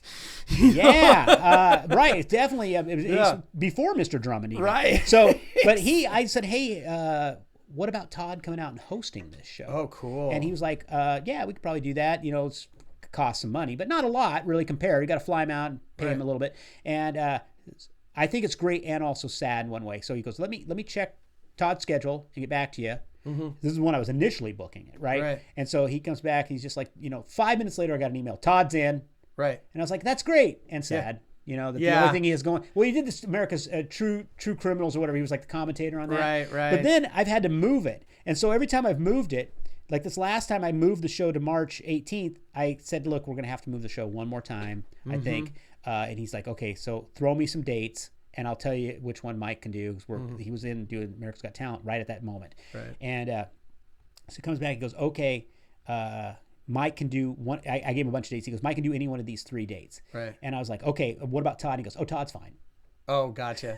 Yeah, so Todd isn't in the highest of. Todd will do whatever. Yeah, Todd will do. Yeah. So you got a gig tomorrow at noon. Right. Todd will. I'm fucking there. Todd.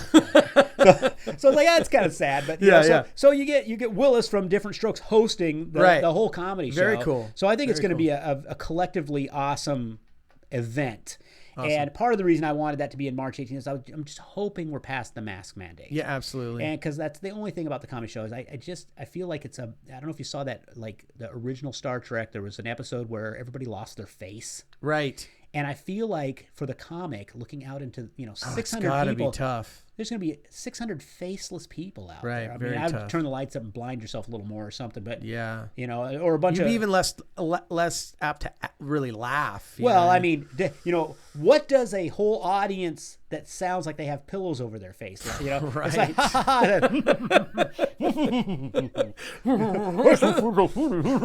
oh my God! Like the snobbish laugh. Right. I mean, we're gonna find out what that's gonna be like. So what's your website where people can get tickets or find out about it, Baurice? So, they all go to the same place. The easiest one is if you know how to spell my name, Baurice, www.baurice.com. Okay.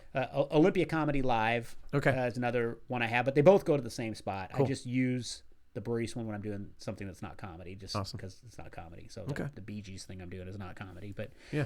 they both go to the same spot. I just have some stuff listed out there that I'm Cool. doing. Cool. And I usually do 6-8 things a year. Awesome. So Absolute fucking blast having you, man. yeah, Thank man, you it's so great. much. This place is so cool. Cool. You got to Yeah. come back and talk more. I love the hell out of you. Yeah, you All too, right? man. Okay, brother. So much history. Absolutely. Yeah. So, Eric Scott Talks a Lot. Random and Reckless Entertainment brings us this amazing show with Baurice. We took a trip to Chernobyl today. It was pretty amazing. Yeah. Brain Star Media. Use your brain. Be a brain star. Thank you, brother, for coming. Thank you very Appreciate much. it. All right. Shout out to Randy. Yeah, Randy.